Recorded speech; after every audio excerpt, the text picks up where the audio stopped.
Chairman, we're now live.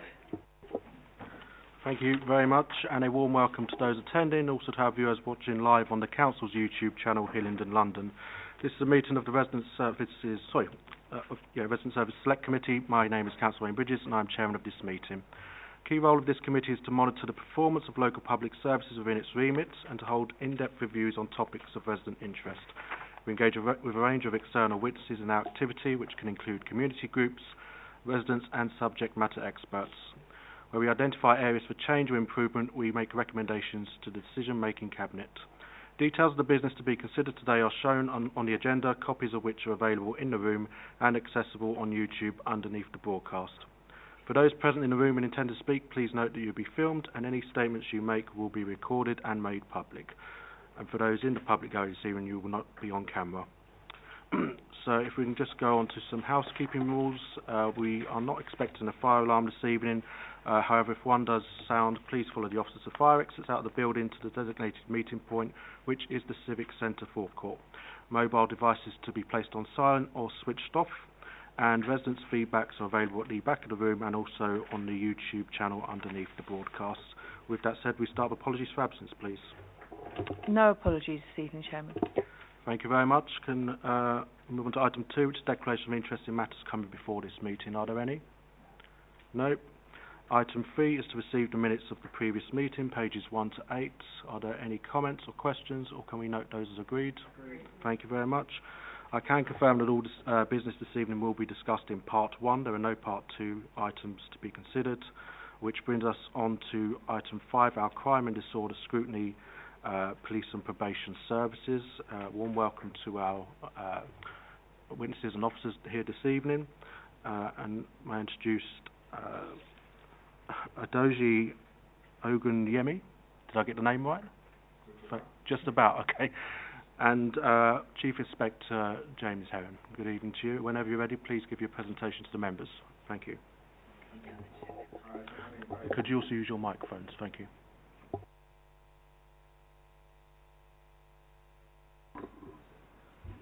Evening. My name is Adeji Ogunyemi. I am the Head of Service for the Probation Service in Ealing and Hillingdon. I'll be presenting the presentation today. There is a PowerPoint. I presume that all members have got a copy, but also obviously it's on the screen. I just wanted to go into the first slide and just in terms of a needs analysis, give some breakdown in terms of data regarding Hillingdon. In terms of the number of people on probation we are currently managing. So this is from October. We have a total of 589 males in the community, 341 in custody, and 63 females in the community, and 10 custody females. And then on the right-hand side, you can see the demographic in terms of ethnicity in community and custody. So you'll be able to see in terms of community demographic, the highest is white British, followed by not recorded, and I'll come to that in a moment. And then obviously in custody it's the same, and next highest there is black, both custody and community. So that's just information for yourselves in regards to the number of people we are currently managing as of October. I know we're in November, and the gender and ethnicity of those individuals. The next slide indicates a criminogenic need. So this highlights the offence-related behaviours and factors linked to their offending. So you'll see it's broken down to community and custody again. And we have a system which is called OASIS, which breaks down in terms of what our probation officers, practitioners use to determine the significant offence-related behaviours linked to their offending, so criminogenic need. So it outlines the attitudes, thinking and behaviour, lifestyle and associates, and employment, training and education are the more significant factors in offending for those people on probation in the community in Hillingdon. You can obviously see the percentages there as well, and I will come on to how we are attempting to address those needs of those individuals So with that being said, we have a number of service providers that attend our offices, and there's a slide which I'll come to in a moment which indicates the frequency of that. These are designed to support those people on probation with those criminogenic needs to address their offence-related behaviours, to reduce the risk that they pose to members of the public, etc.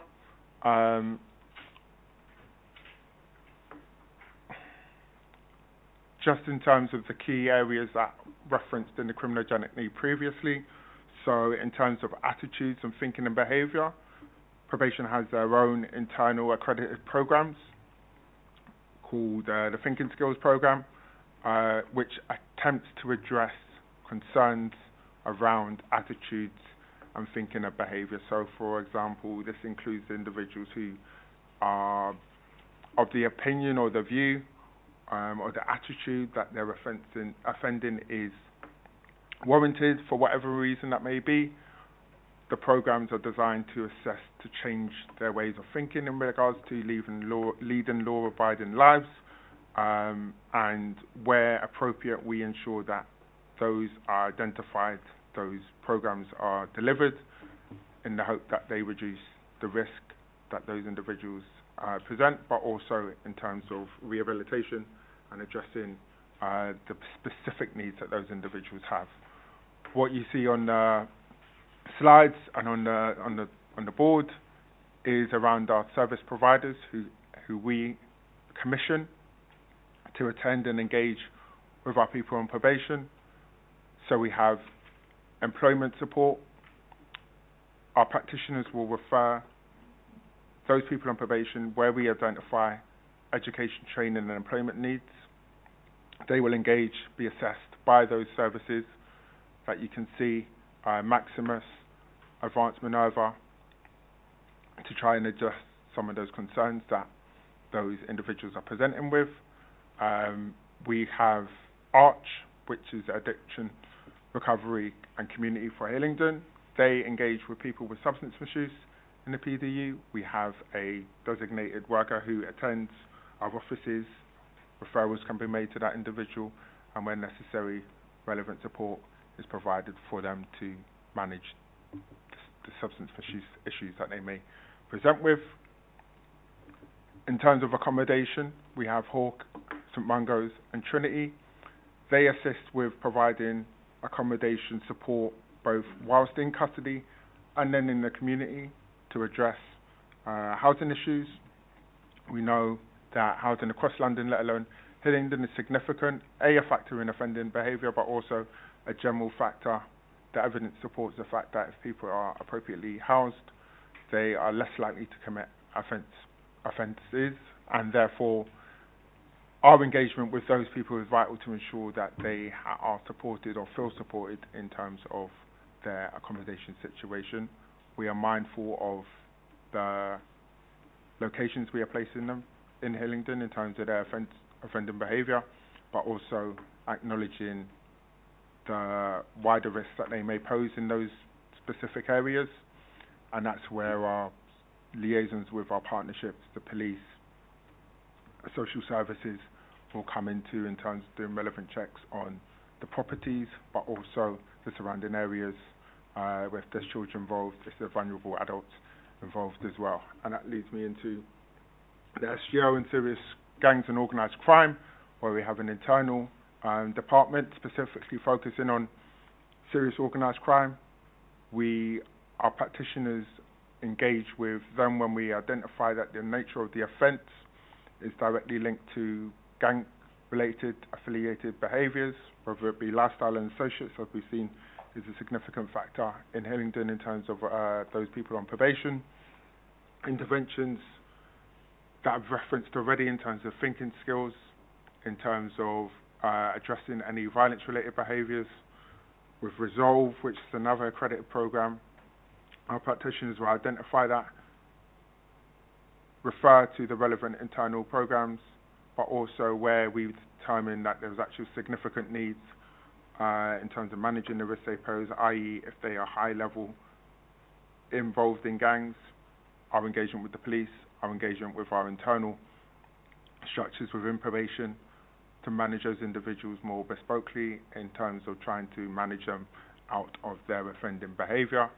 And there's a reference to CFO 3 at the bottom, which is a part of the Shore Trust, and they support male and females, and they also provide additional interventions in terms of addressing offence-related behaviours, employment, training and education, assist with finances. A lot of our people on probation will come out of prison with limited ID, inability to create bank accounts without having the relevant documents.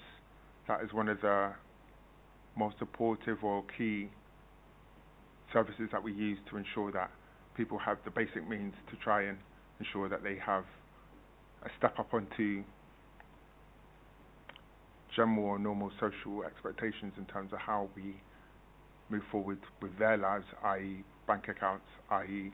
ID to be able to claim benefits, etc. As I highlighted previously, in terms of attendance, we have physical presence within our offices. We have one office based in Uxbridge, which coincides with Uxbridge Magistrates Court, which we have direct involvement in as well, and I'll come to that in a moment. But you can see the times there in terms of which these individual key workers from those specific services are physically present in our offices to have that direct engagement with the people on probation, but also with our practitioners in terms of discussing, assessing that individual case, whether it be risk, whether it be changes in circumstances, to ensure that there was that joined up working. So, in my opinion, I think it is a service which is well run. It is collaborative in terms of providing additional information for our practitioners to make appropriate risk assessments and then take relevant action, but also for those people on probation, they have that support where required and where there is sufficient motivation for them to engage. We also have our ability to enforce, where we can direct them to engage, and their failure to engage will result in enforcement action, whether that be a return into court for the magistrate sentences judges to determine whether the court order is workable, or they are on licence, having been in custody for a period of time, and us initiating a recall and a return to custody because we would deem that their risk is unmanageable in the community. And talking about courts, I'm aware of obviously our involvement with Uxbridge magistrates. We have regular meetings with the sentencers, the district judge, Judge Wright. I meet with the sentencers on a bi-monthly basis, where we highlight any concerns, any issues, provide updates. I will come to it in a moment, but in terms of our staff and numbers, and I think we'll talk about the HMIP inspection potentially in a moment if there's some questions around that, in which evidences are ongoing attempts to increase the support that we are providing for sentences in terms of the disposals that they make. We have taken steps to ensure that there's swift justice, trying to complete reports on the day when there's a conviction, trying to increase the quality of the reports that we are writing, use of our internal tools to try and ensure that we are appropriately making recommendations to the sentences as to what best fits for that person on probation or the defendant, in terms of their disposal. And also we have initiated a feedback form for sentences to provide me directly with any feedback with regards to how my staff, employees and probation are engaging with the court services. That is something which we brought in subsequently from HMIP inspection, and to ensure that we have that visual presence within courts, we have amended our rotas to ensure that there is what we call a float practitioner who is able to pick up cases in a timely way on the day, to ensure that at the minimum, with our staff and resources as they are, we are able to provide that on the day assistance in terms of reports and disposals to aid swift justice, but also ensuring that judges, clerks, solicitors, listers, call listers are supported in a short space of time to ensure that we are engaging in the court process as a whole. and we have a regional court team which supports with reports which come out. So where we are unable to assist the court on the day with a report, we have additional bodies externally within the region of London to support in terms of completion of court reports. These won't be on the day potentially, but they are available, willing, and we have used them to ensure that we are trying to provide as quick a service as possible to support our court colleagues, but also in terms of the person, the defendant, ensuring that they don't have to wait from conviction to sentence for a significant amount of time. I referenced Her Majesty's Inspectorate of Probation. We were inspected along with five other PDUs, so probation delivery units in London over the summer. 3 reports have been published as of the time of writing this in October. Other 3 have been published today. Not sure if everyone's aware. As you can see on in your documents in front of you, but also on the board, Ealing and Hillingdon RPDU received an inadequate score. There were 4 ratings, which you can see requires improvement, good and outstanding. We received the lowest, which is inadequate. We scored 3 out of 27. I've tried to highlight in terms of the context of the different other regions and PDUs that have been inspected in the past year. They are all of them. There were some published today, an additional 3. And I wanted to highlight just in terms of the context of HMIP's overall ratings across the nation, England and Wales, and where we sit within that. Suffice to say, I am disappointed with the score, whilst I wasn't expecting us to get outstanding, because we're not all good. The feedback and the report which I've read doesn't lend itself to the performance that I believe we are trying to do in difficult circumstances. The report will highlight that the considerations regarding the pandemic, unification, and our staff and resource at this moment in time.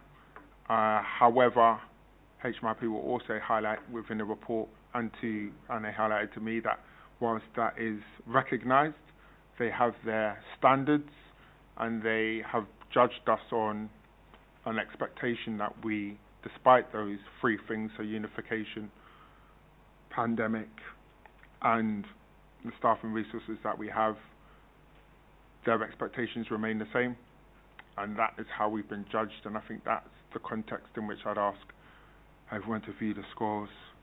There is a regional action plan to resolve or address some of the issues that they have identified. And the last slide, which is in train, as you can see, we are using what's called the PPF, which is Prioritising Probation Framework.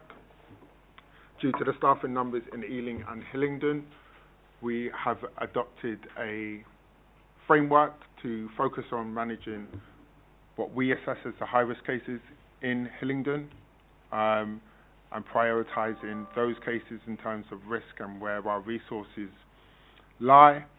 We have focused on contact with people on probation, ensuring that we free up as much time as possible for our probation practitioners to engage with the people on probation as consistently as possible, linked in with risk, and we are using our senior probation officers who line manage the practitioners to provide oversight for those specific risks, so our resources are following the risk that those individuals present.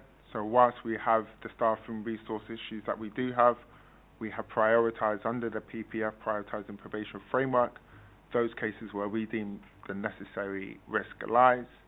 And in terms of interventions and rehabilitative services, I've referenced the use of the services that we are using.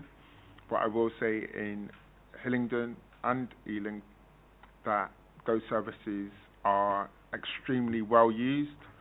HMRP recognise that, highlighted that it was excellent in terms of what they've seen previously in their other inspections, and our staff are making significant referrals, second highest in London with regards to supporting our people on probation with the services that are available to us. There is obviously more we can do, and that is my job to ensure that we are doing that with the resources that we have. But I've tried to provide a significant context in regards to the pressures that we are working under at this time. I will open the floor for any questions. Thank you very much for your presentation, Mr. Oganyemi. I will invite members to ask their questions, so we'll break this into two parts. So we've got the probation first, and then we move on to the police with their presentation afterwards, and then follow that with questions. So just on the probation, are there any questions? We'll start with Councillor Gohill, please. Thank you, Chairman. Just quickly on the probation ratings, is there anywhere we can view these figures ourselves across the country, or perhaps do you know any examples of any good or outstanding ratings that are given to any sort of particular areas, especially with a concern to London? So thank you for the question. All of the completed HMIP inspections are on the HMIP website, so you can access them. That is publicly accessible. That's where I got the information from. And I've put in there the results, obviously not the report specifically. I believe that the report for Ealing and Hillingdon has been disseminated to everybody, but I can happy to send that out. In terms of any areas that have received good or outstanding for lessons that we could learn from them, at this moment in time, there aren't any. Across the country? None good or outstanding that have been published. Councillor Gohill, do you wish to follow up? Sorry, I asked something just briefly about nationally, but you answered that. No, thank you for the information. You're welcome. Councillor Sullivan. That's right. Sorry. Regarding the inspection, what improvements are being made as a result of this inadequate inspection in Hillingdon and Ealing? So what improvements are being made? So there is a regional response. So 4 of the 6 PDUs in London that were inspected have received recommendations from HMIP. They are very similar, and we are producing an action plan for London, which will hopefully improve the work that we are doing, because we recognise there is significant work to do. In terms of Ealing and Hillingdon specifically, I've highlighted the court work that we're trying to achieve, my engagement with the sentences to make them aware of the situations that we are working under, but also to move staff around to ensure we have visibility and aid the swift justice that we provide to them, but also specifically the people on probation or the defendants at the time. We have locally made some considerable actions. Every case in London recently has received a summary, so practitioners were required to ensure that every case within their caseload has an entry highlighting the specific work that they are doing with that case, what work is outstanding, what work is required. That has had their senior probation officer oversight along with mine, and there are deadlines, expectations in terms of achieving those to ensure that across the piece regionally, but also in our PDU, that we are checking each case specifically with regards to what is outstanding, what work is required to manage the risks that those individuals pose in the community. Do you wish to follow up, Councillor Sullivan? No, thank you. Councillor Smallwood. Thank you, Chair. Just to wonder when you expect the next inspection to be, and when we're sitting here, whatever time scale that is, when we're sitting here doing this again at that time, what your target and what the team's target is to be presenting to us the next time we do this. Yeah, it's a good question. HMIP changed their inspection process, So London is broken up into 18 different probation delivery units. We are one of them. Some are standalone, some have double boroughs connected, some have triple. They've indicated that they will be inspecting 6 PDUs per year. So they've done 6 this year, they'll do 6 next year, they'll do 6 in 2024. So I am anticipating them coming back into Ealing and Hillingdon 2025. That's 3 years' time, yes. So that is their expectation. It's their prerogative in terms of when they inspect each PDU, but that's what they've indicated. In terms of expectations 3 years down the line, I think we will be a lot far removed from the pandemic, which had a significant impact on our staff and how we work.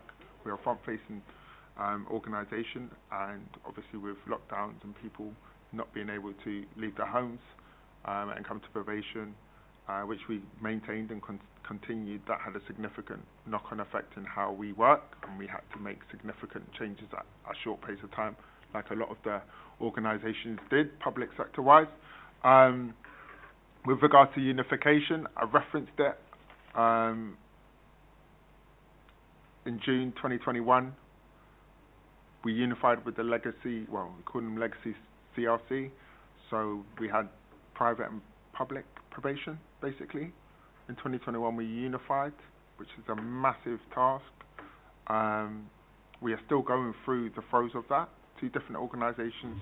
I liken it to Waitrose and Sainsbury's coming together. You have duplicate roles, duplicate responsibilities, duplicate managers, duplicate work, different ways of working. We've just passed a year, 18 months now, we're still working with those changes, implementing the best practice from both organisations, and our staff are still adapting to that. We as an organisation nationally are still adapting to that, and therefore in 3 years' time, 2025, we will have moved on significantly. And then the third area I'd reference is around staffing, where we currently in Ealing and Hillingdon have 40% deficit in our staffing target numbers.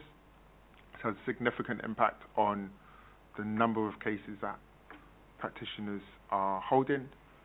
We have workarounds in terms of ensuring that we manage those cases where we deem significant risk. There is an extensive national working project to ensure that we recruit and retain staff across the piece.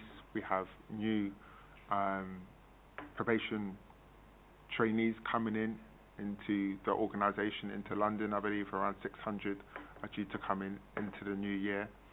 In 3 years' time, I do not anticipate the staffing issues that we currently have to be in place, and therefore, if you were asking me around what our rating would be if we weren't looking at good or outstanding, I would be surprised. Do you wish to have a supplementary? Thank you, Chair. Not an expert on this. I'm just a bit surprised that if the service was linked in 18 months ago, that it didn't replicate the policing, the tri-borough, that it was an Ealing and Hillingdon thing. It seemed why that?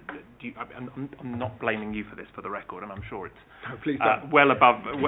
It's coming from politicians above all of us. But I just wanted to understand whether you knew why the probation service didn't replicate how our policing is structured across the with the tri-borough format. Yeah, it's a really good question, and it's something which I don't have the answer to, unfortunately.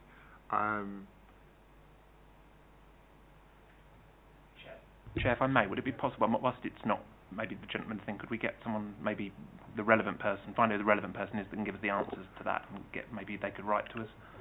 I'm happy to have that minuted, and we can have it as an action point. Liz can Thank you, Chair. check it outside the meeting. Okay, Councillor Gardner. Yes, thanks for this. Lots of paper and lots of words, but it doesn't actually fill me with confidence, the fact that the service is rated as inadequate. And how can you sell to us?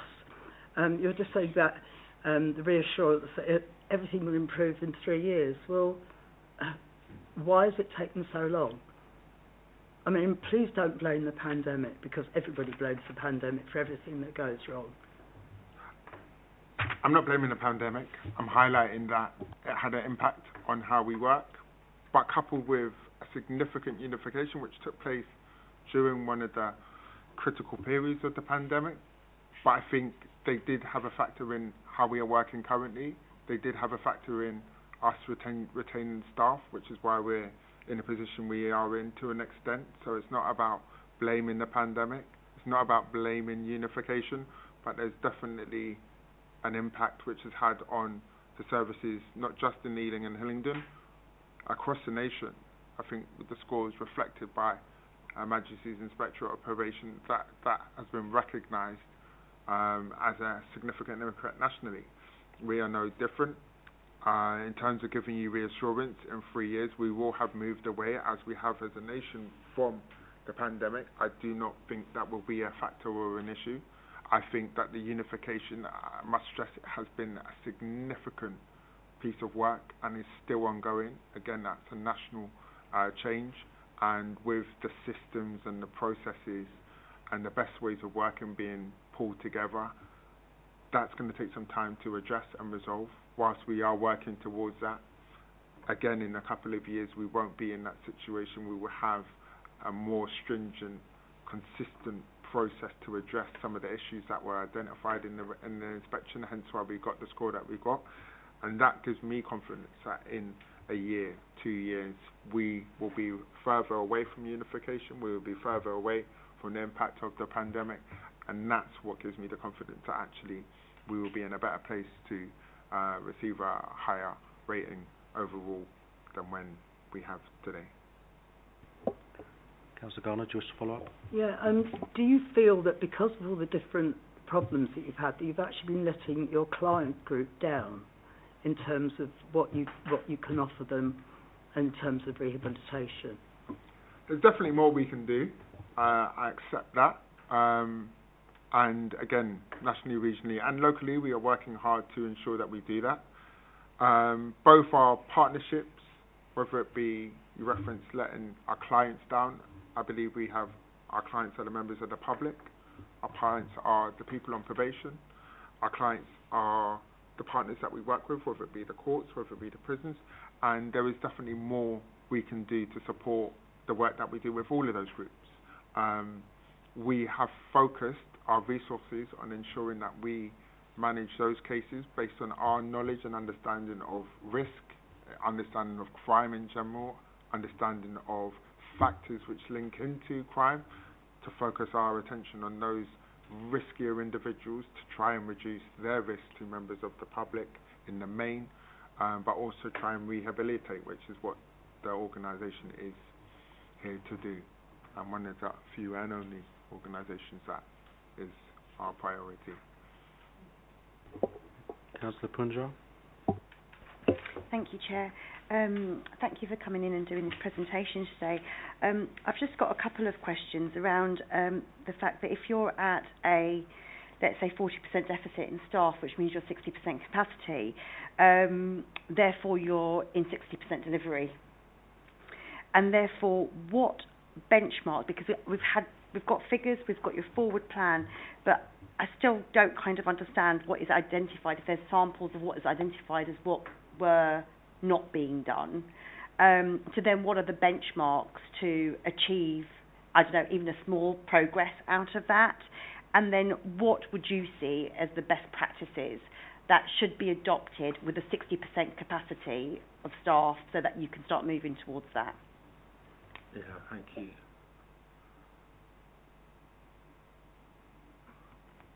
So we regionally have adopted what I referenced earlier in terms of the PPF, which is Prioritising Probation Framework. Ealing and Hillingdon is currently, what's the terminology, red status. So there are 3 different statuses within your Prioritising Probation Framework. There are national standards within probation, where there's an expectation that this is how you work. That's national standards. The PPF allows us to move away from those national standards because of our current resources, which I've referenced.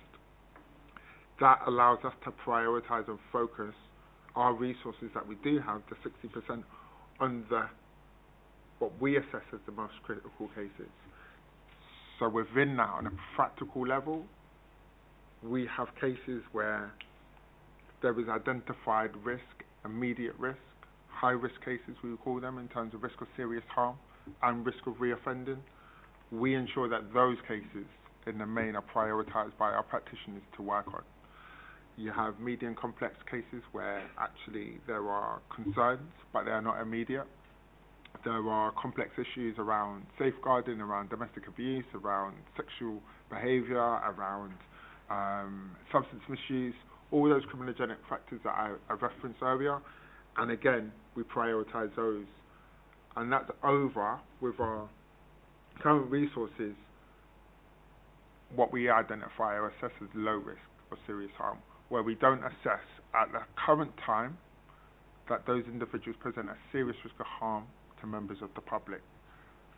And that, I think, is the best way that we can manage people on probation in Hillingdon with the staffing numbers that we have.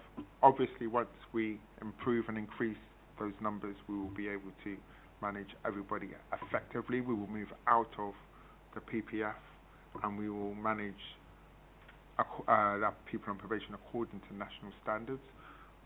But to answer your question, we have focused on those critical cases where we identify there as a risk to members of the public, and that is what our practitioners have been directed to focus their time and energy to address. Councillor Bridges, do you wish to follow up? Okay. I'm mindful we've been discussing this item for just over half hour now. We still have the police side of the report as well, so if we could ask the questions briefly if possible, and indeed the answers as well. Councillor Farley. Thank you, Chair. I have got the thing that I mean, it's pretty bad. I think Councillor Bridges already asked about the staffing, but one of the things that it does talk about within this is about the high workload, which is one of the major things also to do with people finding better jobs. But there's just stuff in here about, you know, the review. Does the review focus sufficiently on keeping people safe? 26%. These are, I mean, these figures are just pretty low. I mean, yeah, I mean, you touched upon the issue to do with, you know, you prioritise the cases and focus on this, but that's 3/4 of people that or cases that potentially have a harm to the community potentially, and it's it's not just a question, but it's just. Yeah, but can I come in? Sure. Because I did reference, and I know the terminology and people might not be aware of different organisations speaking the different codes, as it were, but I did reference initially, well, during my initial statement, that we have assessed every single case in Ealing and Hillingdon with a review now, based on some of that information that you're referencing. There is 2 systems in the main which probation uses to assess people on probation, and we have ensured that one of our systems has an updated review of every single case in the community in London, in Hillingdon and Ealing. And I say every single case.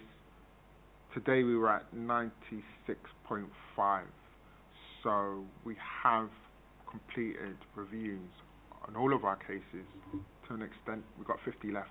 We're working on those.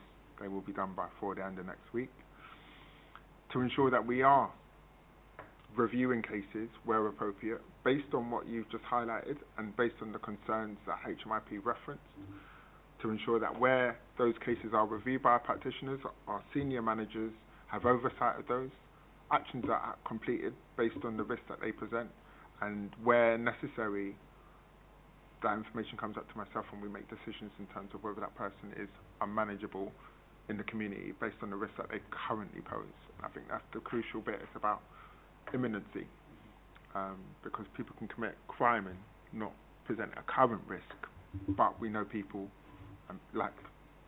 people change, situations change, circumstances change, and that's what we as probation, that's our skill base in terms of monitoring and identifying via reviews where that situation changes. So yes, I accept 26% is low and concerning, but I want to give that reassurance that we have taken steps between then and that being published and today where we have completed 96% of reviews on all of the people in the community in Ealing and Hillingdon in terms of the risks that they pose. Councillor Farley, just to follow up.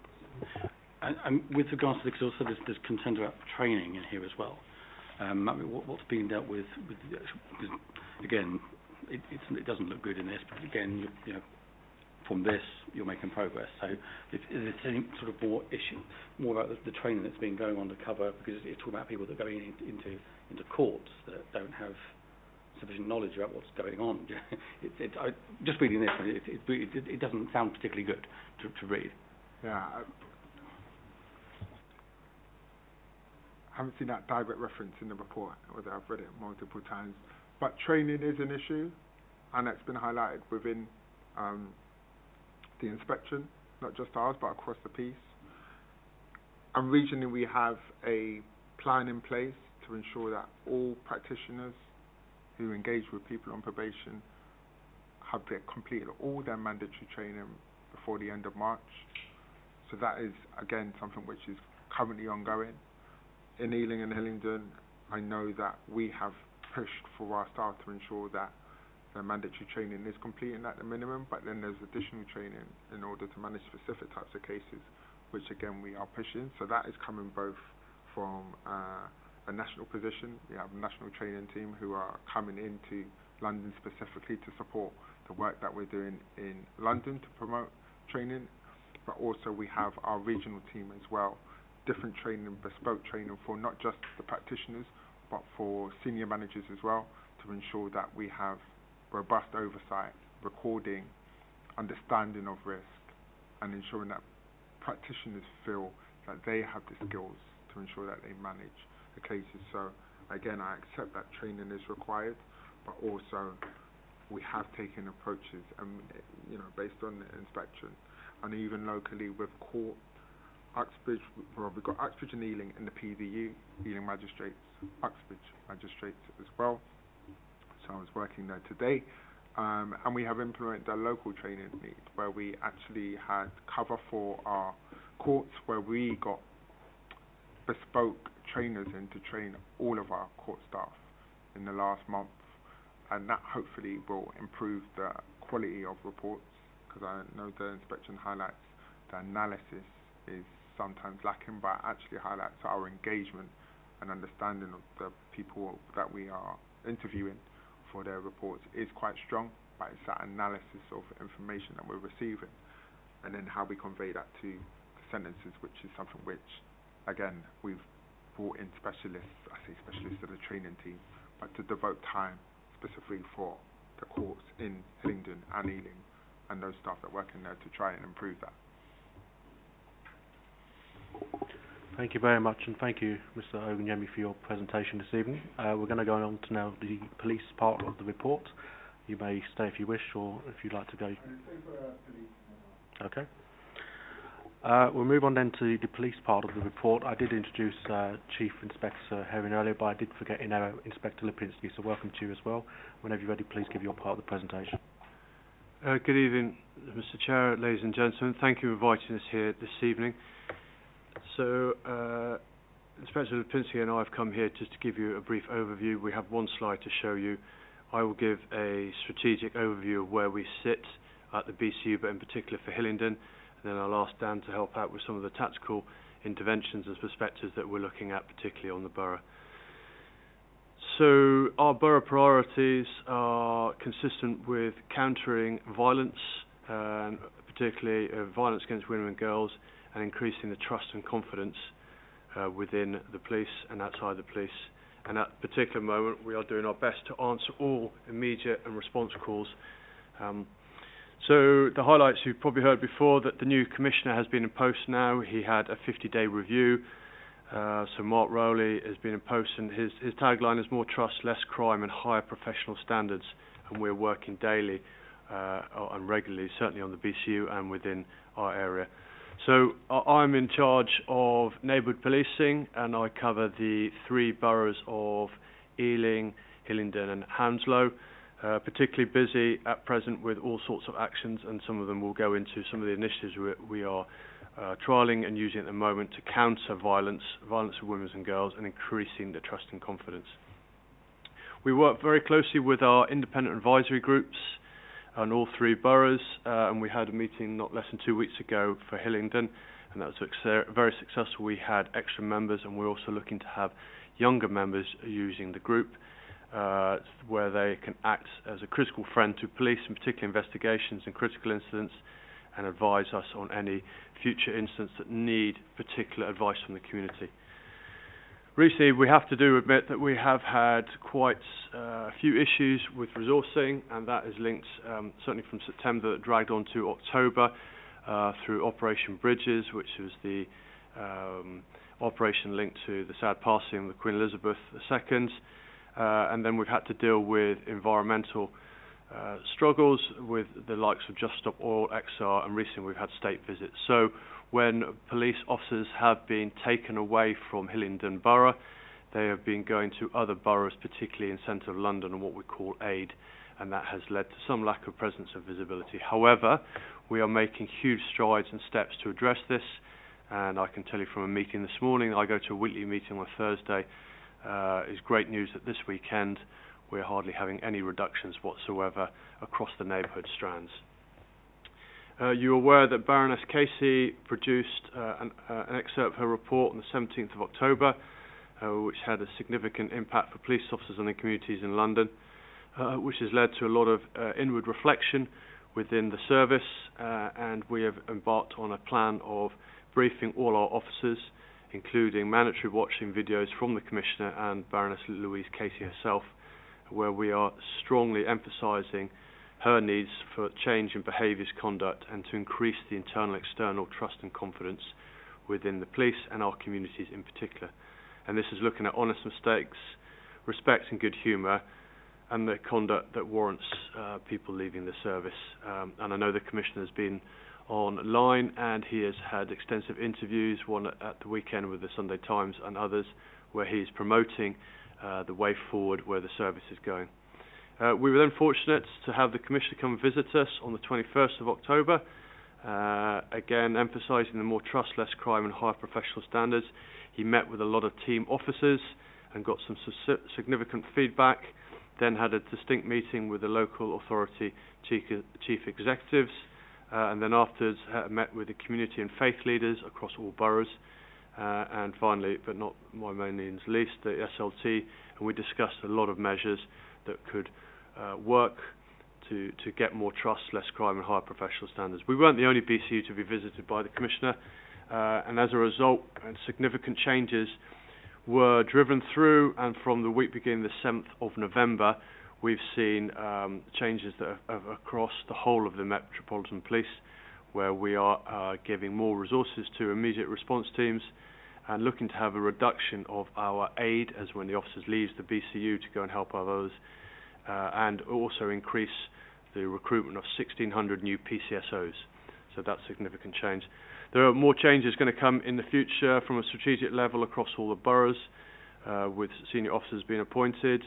We still have the Hillingdon funded team, and there are significant good news stories coming out of that, and we have oversight of that, and they are doing an extremely good job, and we are liaising with the council, and particularly Jackie Robinson, and we're having significant results of engagement as well as enforcement. So the partnership team is one to stay in my mind. Report, there are no particular critical incidents or no major incidents of any note since the last reporting, and we are embarking on a strategic trust and confidence plan and strategy to look to where we can serve our communities better, leading to a number of benefits, including higher levels of voluntary public service, greater levels of public compliance, and continued public support with us. And within that, we have a lot of tactics we use, which Dan will go into in a minute, but certainly we're looking to increase walk and talks, which helps our violence against women and girls strategy. We have positive activity initiatives, that's with the public and partners working together with local officers with crime prevention concerns, and we're working on the street safe system where members of the public can notify us where they have issues around their particular borough or straits. Sorry, is there? No, oh. Thank you. So, on the whole, there's a lot of good news. There's news that we can certainly improve on. But if I may, I could just hand over to Dan to talk about some of the specific tactical interventions we have. We do have that one slide. If anyone wants to talk about some of the crime figures, we can go into that afterwards, if that's all right. That was going to be my first question. I'm Dan Pinsky. Dan, sorry, could you use your mic, please? And Inspector Heron, can you turn yours off? Thank you. I'll try that again. Dan Lipinski, Inspector for West Area West. A lot of my thunder has been taken away by that very professional briefing. Half of me is pulling away from the NPT role because this is more of a tactical operational for what the Met is actually doing, and you're not specifically focused on the local policing teams. In a nutshell, everything that we do in relation to all strands is intelligence-led policing, whether that be for org, whether that be hate crime. We hold regular intelligence-led meetings where action to take away and grip is given so that any kind of VORG identification, violence against women and girls, is identified. We have an immediate owner and immediate action is taken away. That happens weekly. We have that in relation to all strands, as stated, from community safety, again to local policing, robbery, burglary, inputs, violence is another important one. And what actually happens is there is a weekly input involving strand leads. It's intelligence-led. We work with analytics to where we believe crime will be, and we do focused patrols into those areas.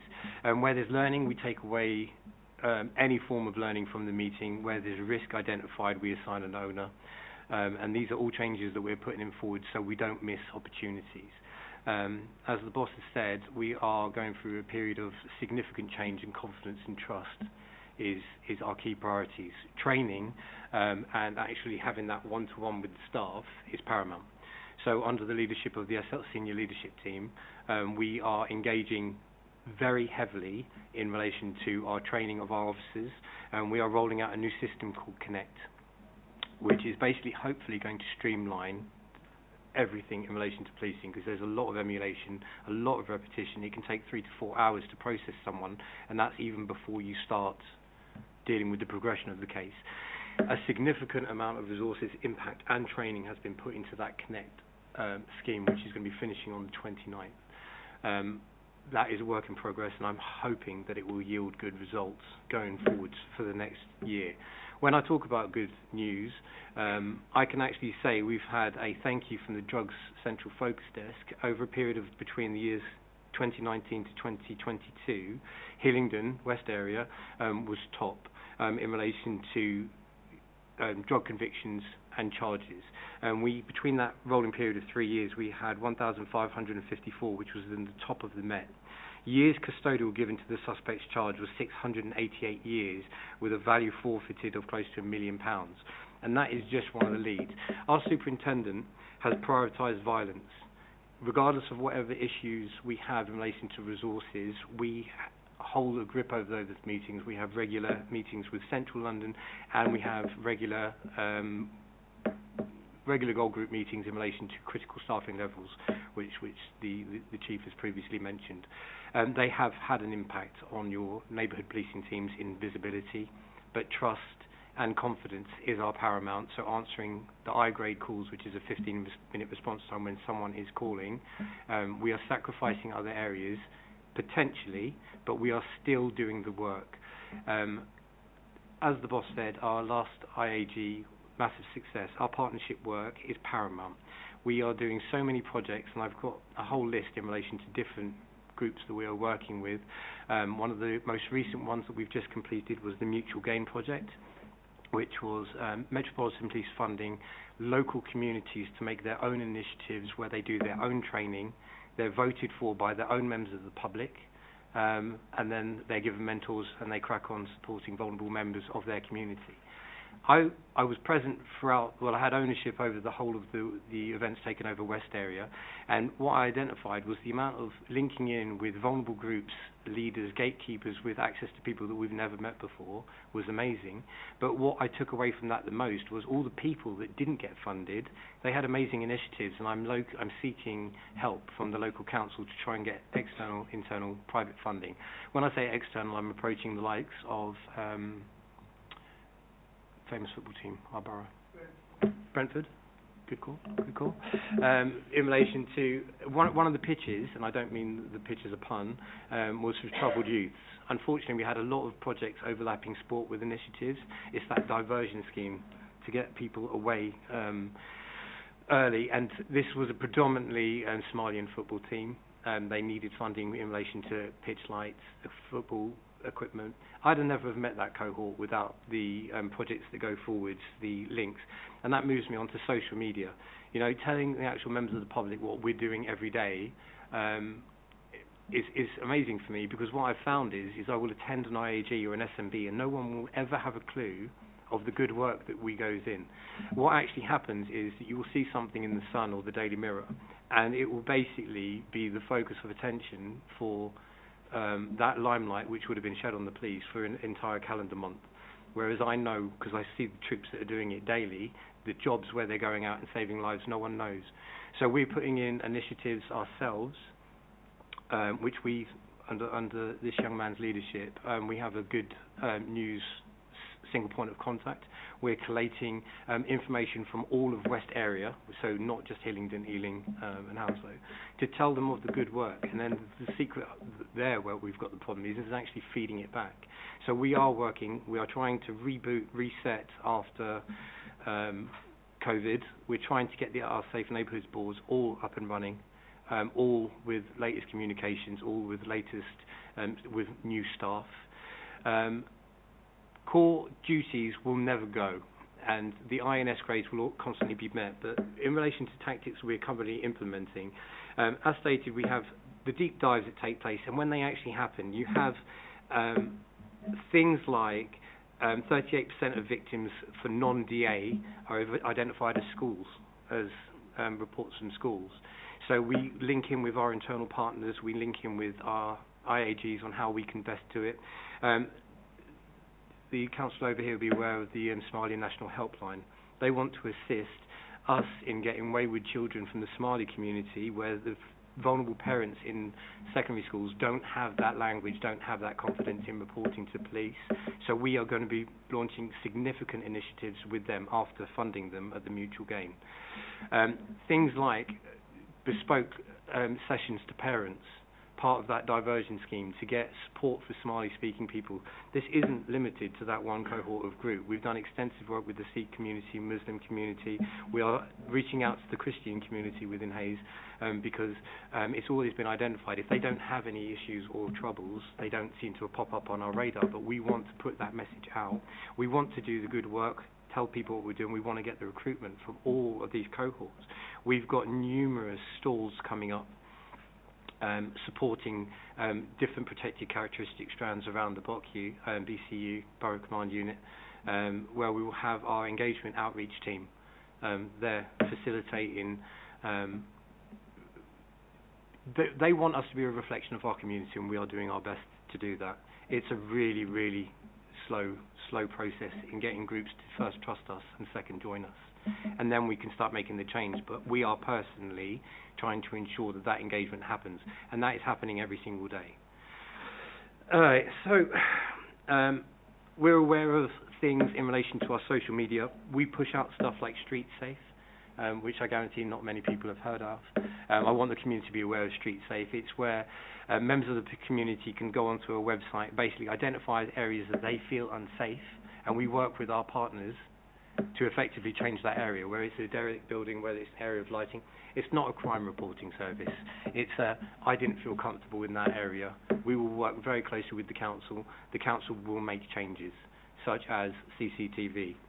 That moves us nicely onto projects like Nomad, where the intelligence-led policing comes back and tells us that there is a problem highlighted in a specific area in relation to robberies. We have the facility to put up CCTV ad hoc where they're needed.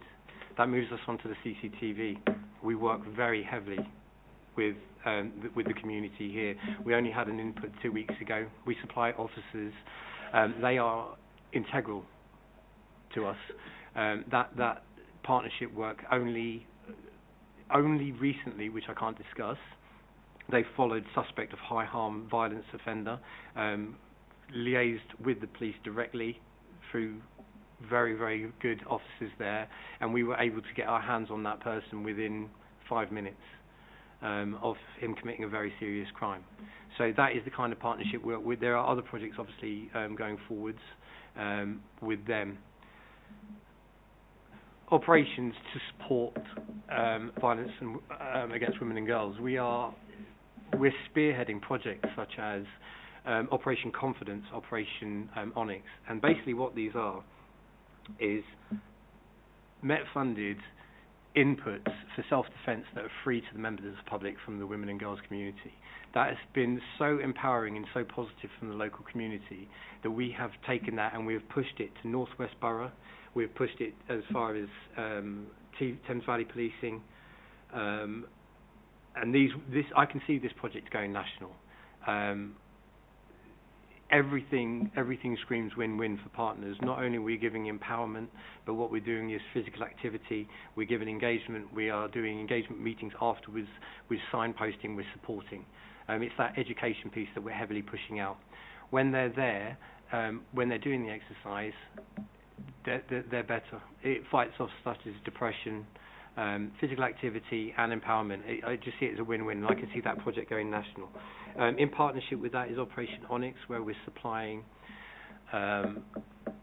alarms, bells for purses, so that people, when they're being tampered with, they can identify. And these are all projects that we're running out across West area. Running up to the autumn and winter nights period, it's always a massive area of concern in relation to a rise in burglary, robbery. We are going through, and I will say the word unprecedented for the first time in this meeting, even though these are unprecedented times, we are going through a very, very significant period of socio-economic issues, and I can see crime going up in relation to that alone. I can see thefts from shops in relation to just feeding your family. I can see that going up significantly. We are working with projects with the Business Improvement Group for our town centres in relation to education pieces. Again, that overlaps into the VORG piece. We're teaching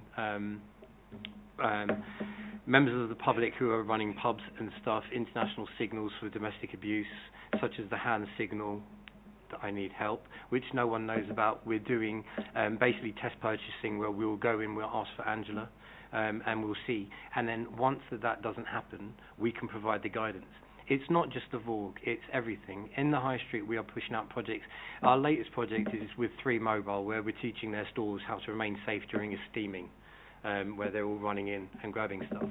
That will go national. We're working with our external partners from all over the country. In relation to everyday policing that we are doing as an NPT, and I can talk strongly about that, is we are doing the crime prevention stalls, we are doing the visibility, we're doing the coffee with a copper, so that you can sit down and you can do that. And we are still managed to prioritise our community partnership work, because at the end of the day, through the community, through stuff like Street Safe, we can actually change to improve together through smarter policing, knowing where the problems are that we have to identify in relation to how the public actually needs support from us. And we're doing operations such as knife arch operations, pushing the crime away, making people know that Hillingdon isn't we're making it a no-go area. These aren't secret. At one point I had many people. It was unprecedented times at that point. We were doing 1 a week at various points over Hillingdon to counter significant issues within the Hillingdon footprint, which was resolved through the support of Central London Police Reserves and the dedicated units that we've got running your local teams, and that's everyone from British Transport Police, Safer Transport Police. They were supplying knife archers and dogs. The results we were getting from just 2 periods there was actually amazing. We continued. doing that. We obviously have days of action with the public, which is what the boss was pushing towards earlier. Walk and talk, going out with a police officer, understanding what they do, understanding their concerns. 22 organised events in the previous year. The positive initiative action PIAs that we're doing, they're continual. We're running a lot. I won't exactly say how many in case it's bone of contention.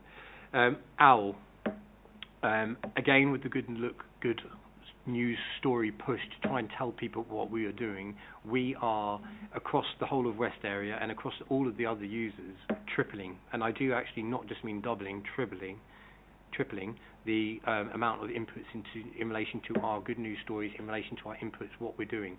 There is always rooms for improvement, and I am the OWL chair, the online watch link with the local community, and I am pushing for improvements wherever identified to the surrounding OCUs, and hopefully that will be taken wider.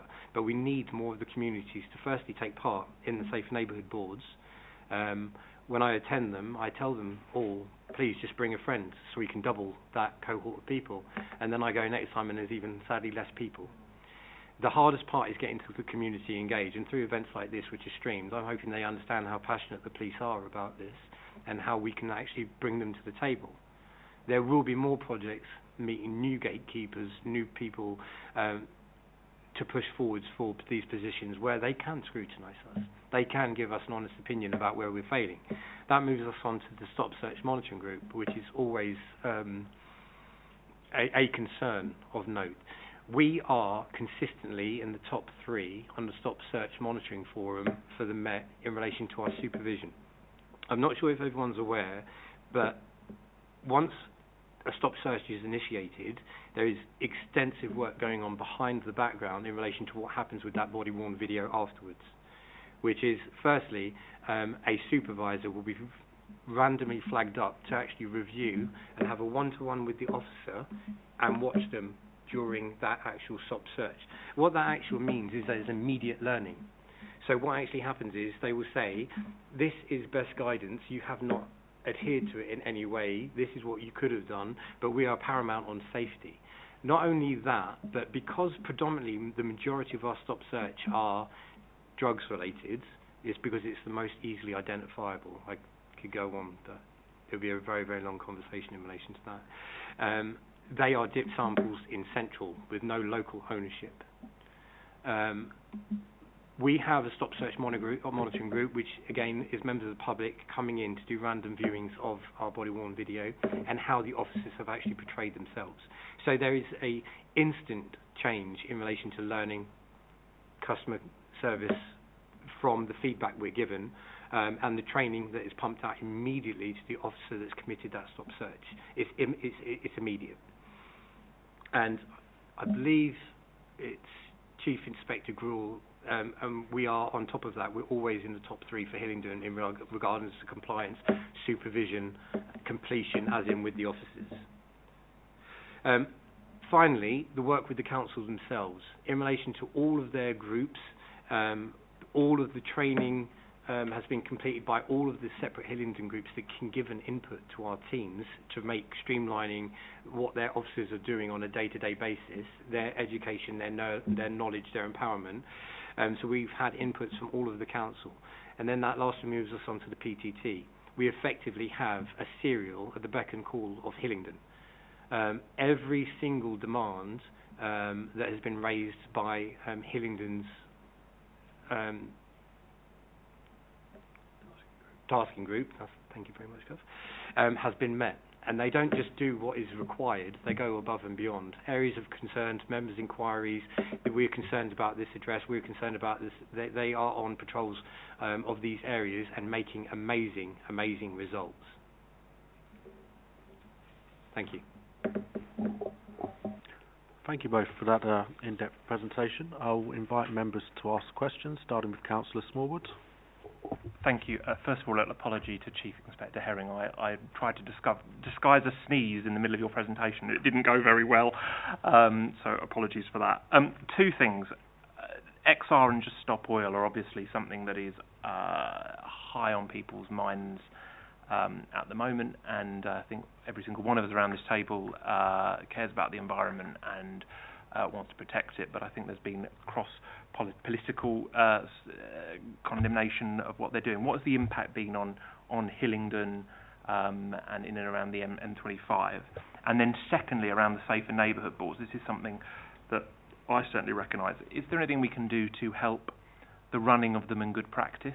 I think one of the big bits of feedback I get is, and this isn't obviously you gentlemen's fault, but the churn of officers often has an impact, but also necessarily the people who run them not being or given the skill sets to run a committee or help recruit people to a committee. So is there something that can be done, or we as a council and councillors could do to support that? So one on sort of the ex-Ardra stop oil and one on the safer neighbourhood boards. Sure. I'll answer your first question.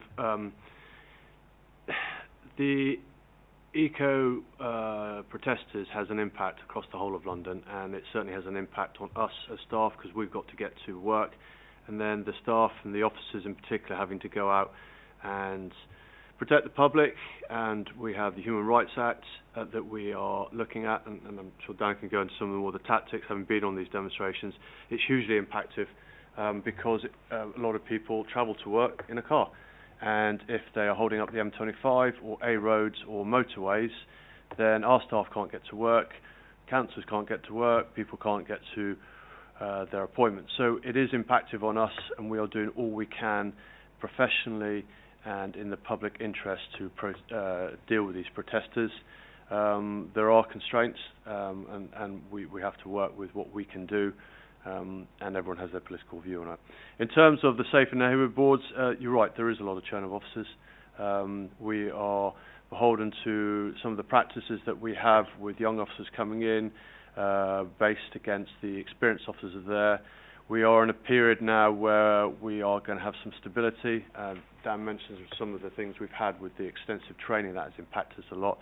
But with the new officers come in, they are on a rotation basis. So they will come to emergency response policing, then they'll come to neighbourhoods, then they'll go on another rotation.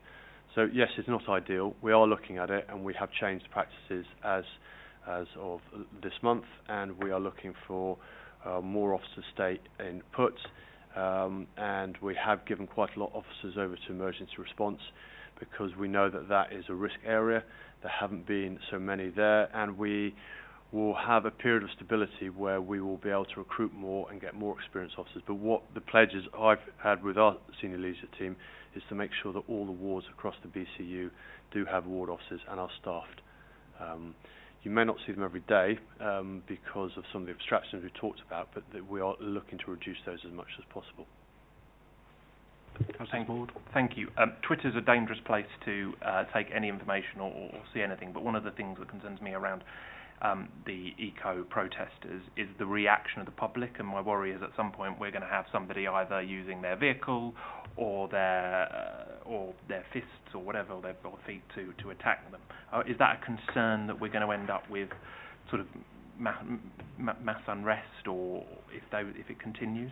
There is that thought. You're in a difficult position. Yeah, there is that thought. I'm going to be very... we are lucky in this country that you've seen some of the other countries in Europe, the members of the public deal with it a different way. We do encourage members of the public to leave that policing style of protesters to us. I can't promise we get it right every single time, but we're always looking to make sure that we look after people as well as the public. There are lots of frustrations with members of the public, and you've seen in lots of media that people do take matters in their own hand, and we can't condone that. And we, given the chance, look to police it to the best of our ability. Councillor Gardner. Yeah, thanks for that. Don't put your head down, Inspector Mapinski. Two things, really. Tomorrow, if you've got any officers coming to the White Ribbon Day event, can they... Sorry, you want to go out? No, I'm saying I'm going to be there. He's going to be there. Can you bring some bells and alarms or anything like that you've got, maybe? I will reach out if with you this can. last minute request. Right. Second, about the trust. You know that I deal with a lot of the communities in the Hayes area, and I also do separate surgeries for some of the communities. They've got this real thing that they will not trust the police. They come, I mean, I'm like the biggest grass in Hayes because people come and give me information about things that are going on, and I say, dial 101, you know, if there's crime happening in front of you, dial 909, do this, do that, and they won't, because some of them come from areas where the police are the enemy, you know, some of different countries. I just wonder how you're going to get over that. I know you're working really, really hard in the town, I'm aware of that, but you've got to dig down to the actual communities, because the leaders of the communities are great, but they don't represent the people that I represent. So I'm just trying to work out, I know you're doing really well, but you need to get further along with it, if that makes sense. And yes, I have been for coffee with a copper, but I did call it frappe with the fuzz. Just thought I'd throw that in. Oh, you're lucky, I only said fuzz. Can you answer those questions? The trust issue is the thing, because I'd rather not be the person that they come to. No, it is hugely important to realise that the trust and confidence has been affected within the police as well as outside the police, and there are lots of things we are working on with the resources that we have, and it's about giving a voice to the people and listening to them. So we do have concepts where we have listening circles, and we will listen to members of the public. The IAG the other day, we had new members from vulnerable members of the community who turned up, and it was nice to hear their opinions and what they think about the police. And it's about having the positive initiatives, so the walk and talks. I know that's one area that we've talked about, where you do get female officers, but not just female officers, male officers who will organise events where women can come along and walk and have that trust and confidence to walk with police officers and hear their stories. But we are looking to listen to the community to hear what their voice is, and if they've got any good ideas, we'd like to hear those as well. But I think this is certainly one of the pillars that the Commissioner wants strong investment in. So as a member of the SLT, we are examining what we've done wrong in the past and looking to do better, and get more focus on listening to members of the public and the communities and what they want to gain that trust again. Can you add anything, Dan? What we need is actually, the Governor's again stole my thunder immediately. What we actually need is firstly, you identify something, we are looking for it, we link in together and we work together on how to achieve it. If you know gatekeepers in the community that can get a cohort of people around a table that can influence their community, I'm passionate, I want to speak to them. I want to get their local neighbourhood board opposite in front of them so they know who their local sergeant is. When we had a rotation of staff in, my remit to my sergeants is they will know the people in their community. I know this because I've tried, is when somebody says to me, Dan, how are we getting on, I've just random, I'm going to say Poland because of my heritage, how is the Polish community? I can honestly say I don't know in Hillingdon. It's getting a cohort of people that are of interest to us around a table.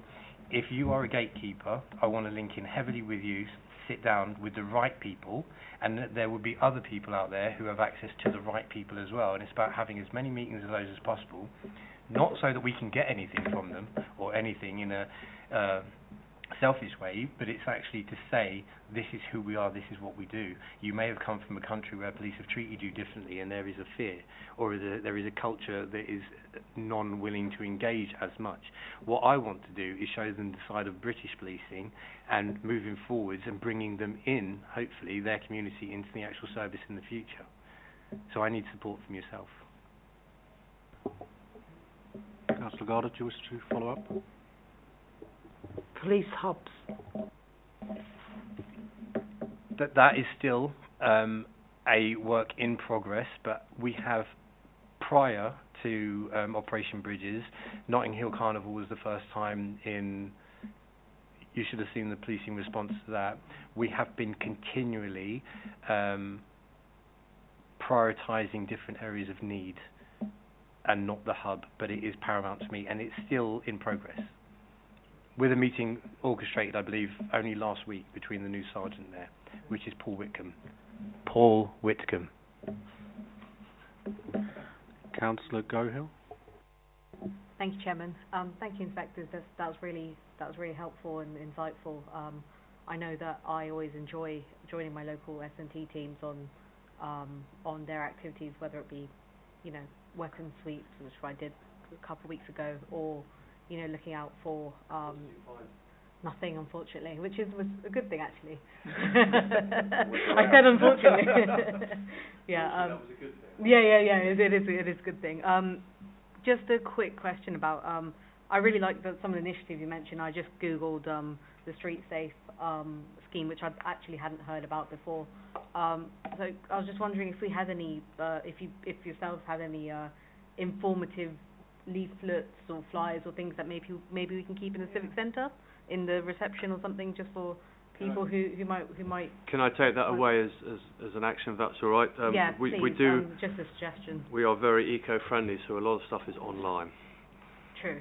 But I know we have a lot of people who drop in and want to see things, and they might not see it online in any case. So another thing you might be interested in is ride-alongs, which we try and do, and there are certain conditions along the risk assessments that certain people are less likely to be able to get on it, if that makes sense, because of their condition or medical disposition. But we are trying to facilitate those with notice, where members of the public can come along, or the IAG can come along, members of them, and just witness what a day is like for police officers.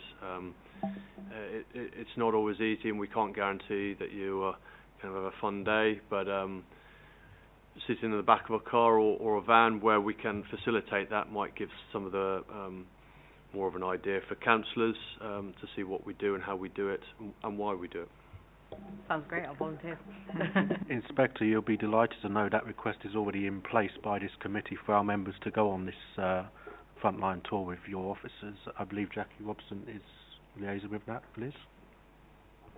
Yep, we can take a list. We'll take that away. Yes, Jackie was our contact on that, but I'm not entirely sure who she was liaising with. But it was with Dan. Okay. Councillor Sullivan? Thank you, Chair. You mentioned we'll be having new PCSOs. When will that... No? I thought that's what you said. Yeah, there's the ambition is to recruit 1,600 PCSOs, not in Hillingdon, throughout London. That is also to assist with the recruitment of police officers. I think London, I don't know about the surrounding forces, but we are just about our highest ever level of police officers we've had, which is hugely impressive. Thank you very much. I can't see any other members indicating. Oh, there is. I'll ask one myself, actually, while I'm here. You mentioned the partnership with the council and the relationship that's in place with that, and you've touched upon the CCTV control room as being a big asset to the work that you do. I was wondering if you could maybe touch on the other areas of the council where we work with perhaps our enforcement teams from the antisocial team. What is your working relationship with the council officers there? And obviously they may have some powers, or you have powers that they don't necessarily when it comes to issuing warrants and things like that. So how is that relationship going, and is there room for improvement? I would say no. I have a weekly Friday meeting with our community safety unit lead. She's passionate. She doesn't have a day off.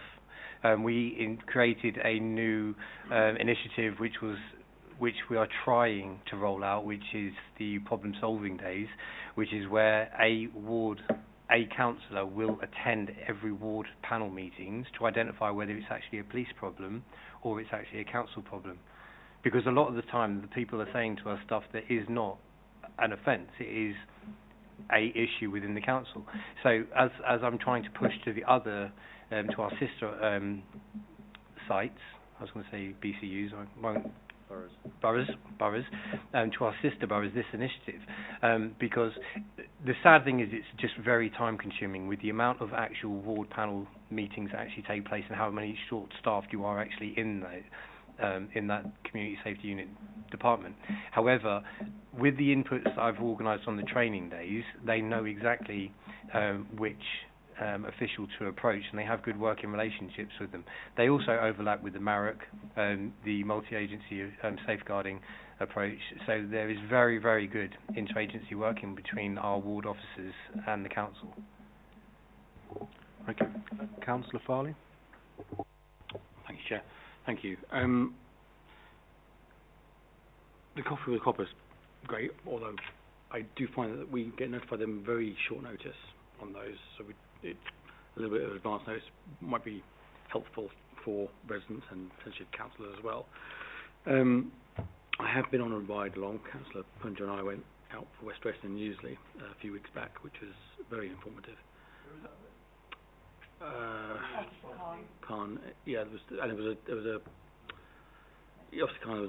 another officer as well, a PCSO I think at the time.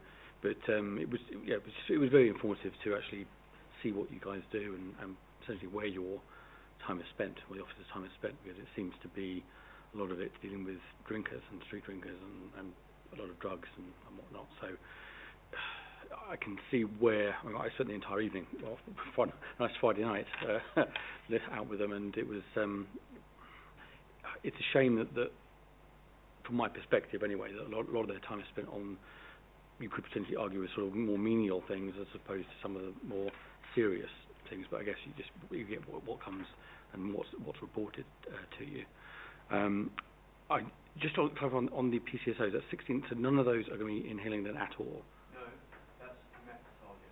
That's a Met target. But so is there a target for Hillingdon? There will be. But I don't have that. We don't know. Okay. Sorry, Inspector, can you put your mic on? Sorry, I don't know the Hillingdon target, but that's the Met aspiration. I know that our last sort of local resource planning meeting, we've got one coming for you in January, haven't we?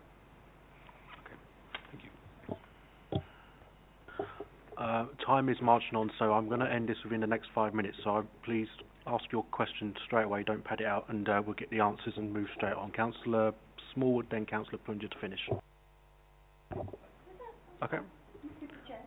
Whichever one wants to go first. Councillor Punja, go ahead. Thank you, Chair. I'm just going through some of these figures, and I'm quite pleased that I work very closely with Officer Khan in Newsley, and that having that one ward officer for quite a number of years has really benefited the knowledge of the area.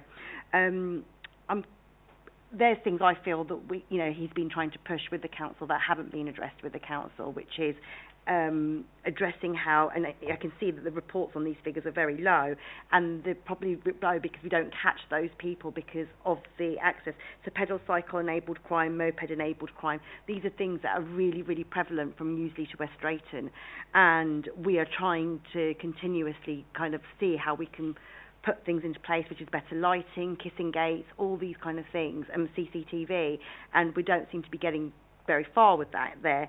So that would be something interesting to address, but I suppose that kind of answers why these numbers are quite low, because they seem to be quite high, even as they're a topic that we discuss regularly in our wards. I'm happy to talk about that subject for a very long period of time, but I'm just slightly confused on what the actual question was. Sorry, I was just asking, is this reason why they're so low? Because these things aren't in place in the area. Yeah. Sadly, what we have is we have specialists. Again, we're intelligence-led police in relation to target hardening. They will attend the venue, work out where we can put lights. We had critical incidents in Springfield Road. To change that, we are now changing the whole layout of the actual road itself. I'm very aware of the incidents in Newsley. I've attended a couple of ward panel meetings there. A lot of it is to do with private housing, security, gates, communal key fob areas, and a lot of red tape and problems. Again, at this moment in time, during massive resourcing problems, we are prioritising violence.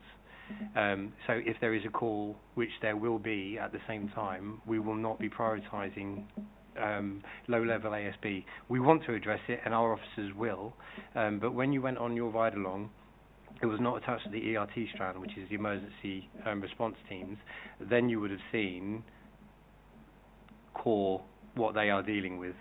And then you would have seen them attend one really, really risky incident and spend the next 7 hours in custody. So I'm glad you did your route. But yes, these are concerns that we are working with our, I've completely forgotten the team's name, but they are very, very good at what they do. Design Out Crime Team, DOCOs. Thank you, Councillor Smallwood. Thank you, Chair. I was pleased but surprised to see the drop of 45% in drug crime year on year. Is that tackling the gangs, which is obviously the biggest, and the suppliers, which are obviously the biggest challenge and will break the cycle? Or is that catching somebody doing cocaine in the toilets on a Friday night in the pub in wherever that may be? I don't have the specifics on that, but if the Commissioner's also been talking about some of the county lines work that we've been doing recently, so we are looking to take out specific lines where you will have significant criminals involved in drugs. The specific tactics we won't go into here, if that's okay. Thank you very much. And I'll just remind members, if you do have any further questions, by all means, please give them to Liz, and she'll happily circulate them on the police, and they'll be happy to answer them outside this meeting. I know that we can go on asking questions all night, I think, on these interesting facts. Thank you again to the officers for their attendance this evening, and you're free to go whenever you wish. And we'll move on to the next item. Makes a change me saying that rather than the other way around.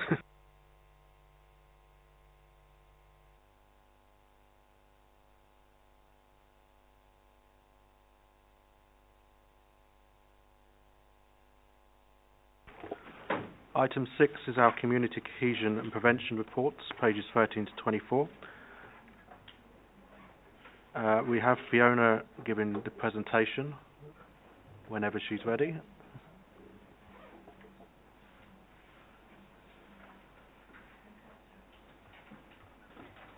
We'll take a short break, shall we? Fiona, good evening. Welcome back. Whenever you're ready, Fiona, please give your presentation.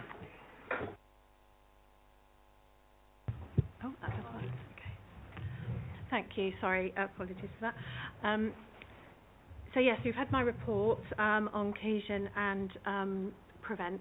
So just really the report was just highlighting the work that we're doing, or some of the work that we're doing to build stronger communities, which is really about building those positive relations within our communities, between our communities, working with our voluntary sector, our community organisations, and our statutory and other partners, including Brunel and etc., and the education sector, in terms of bringing communities together, understanding our communities, building those relationships and engagement, and developing sort of community-based initiatives, whether they're led by communities or supported by agencies, and enabling that sort of access to services. So I've highlighted some of the activities that we've been doing over the last year, and particularly the work that's been undertaken in terms of working with our health partners in light of the COVID pandemic, and sort of the health inequalities that were actually sort of highlighted from the pandemic, and seeing how we can improve some of that moving forward. So there's a whole range of sort of roadshows and engagement activity, champions that we've recruited, etc., to sort of support us with that work, and also sort of strengthening our relationship with our organisations. So we now have sort of about 200 plus community organisations that we're linking in with on a regular basis. So I won't go through the detail of those because they're all in the report. And also just in terms of what we've been doing to manage our statutory duty in terms of delivering against prevent, which is about tackling extremism and supporting those who might be vulnerable to radicalisation, and making sure that they're safeguarded and supported at an early stage to sort of turn away from following that extremist path and ideologies, to keep our communities safe.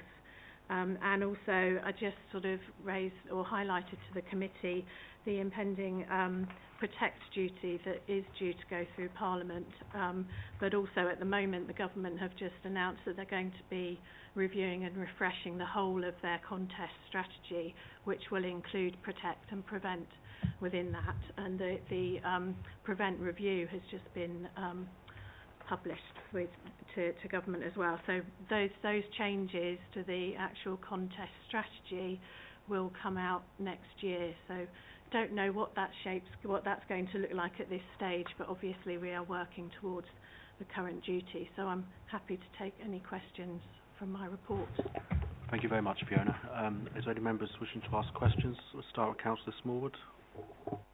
Thank you very much, Chair. I just wondered if we could have some information around any concerns within Hillingdon in either higher education or religious settings that have come up maybe in the last year, 18 months, and also any protection that is given around people who are reporting concerns.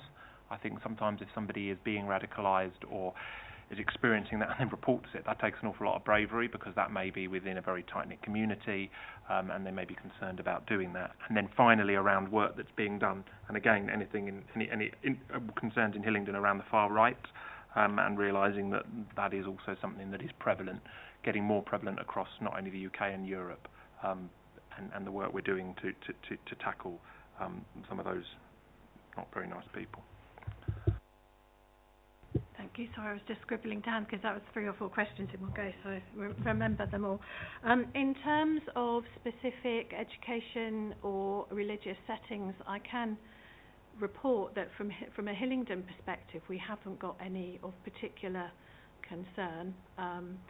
In terms of referrals, they're pretty much spread across the borough. Actually, we don't have particular hotspots, and as you've alluded to, actually, increasingly we've seen more referrals coming in from an extreme right-wing narrative recently, and mixed and unclear, and I think I mentioned that in the report as well. So it's becoming much more complex than sort of what people might be thinking of in terms of traditional extremism and ideologies and influences.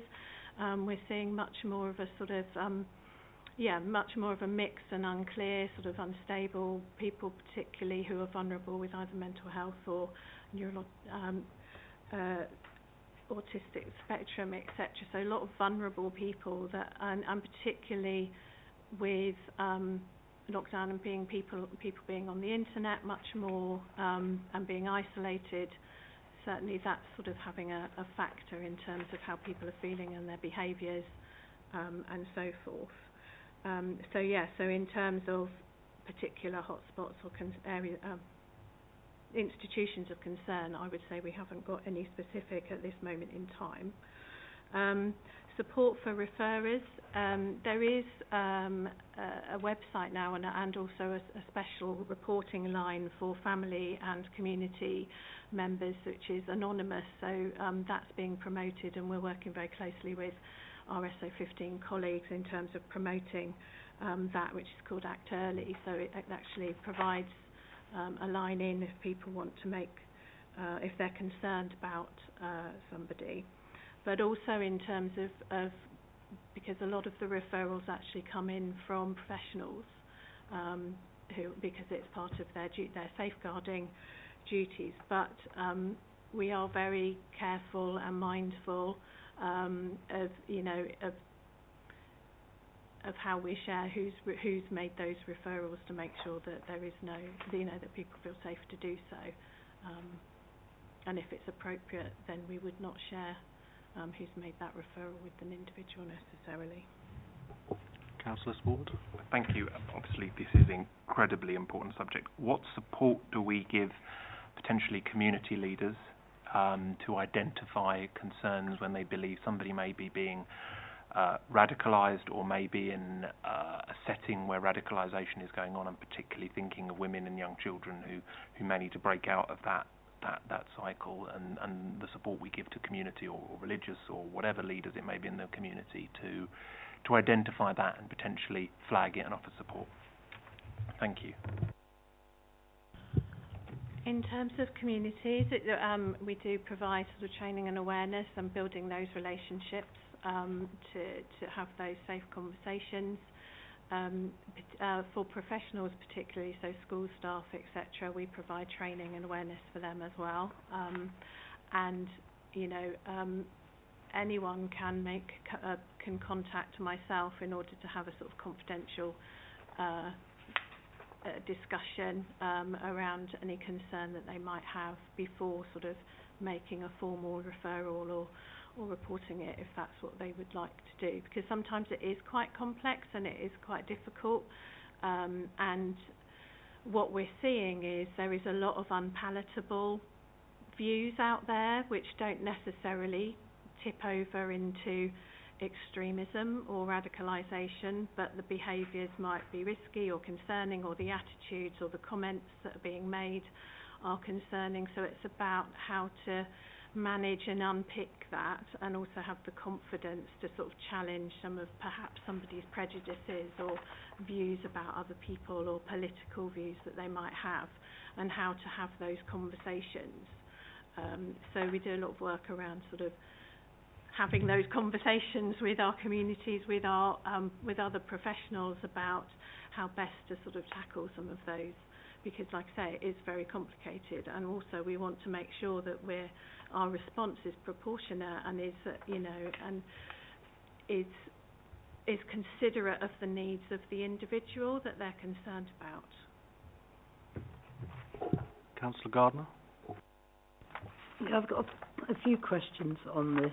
I'll say exactly what I said to the police, that a lot of the people I speak to are not part of the hierarchy of some of the faith groups that you deal with, and they're very rarely communicated with, and I end up having to sort of field a lot of their questions. You say that the you thing in here, tackling hate and extremist program. I mean, presumably, you know, there's a lot of stuff going on at Hayes Town at the moment. There's an undercurrent of really nasty far right racism, which I'm sure you well, I hope you know about. And the hate crime upstanders, you say that you had 124. How many have you got now? Because I made inquiries recently. I think the latest thing you did, there was only 4 involved, 4 people. Some program or some Zoom meeting you had. Just a couple of other questions, because I just load them all up at you.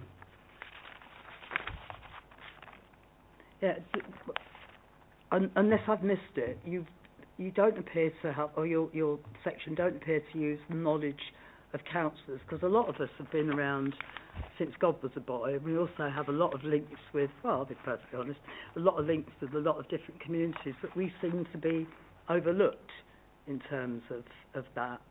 And I just wondered how you can sort of, well, what answers you've got for that.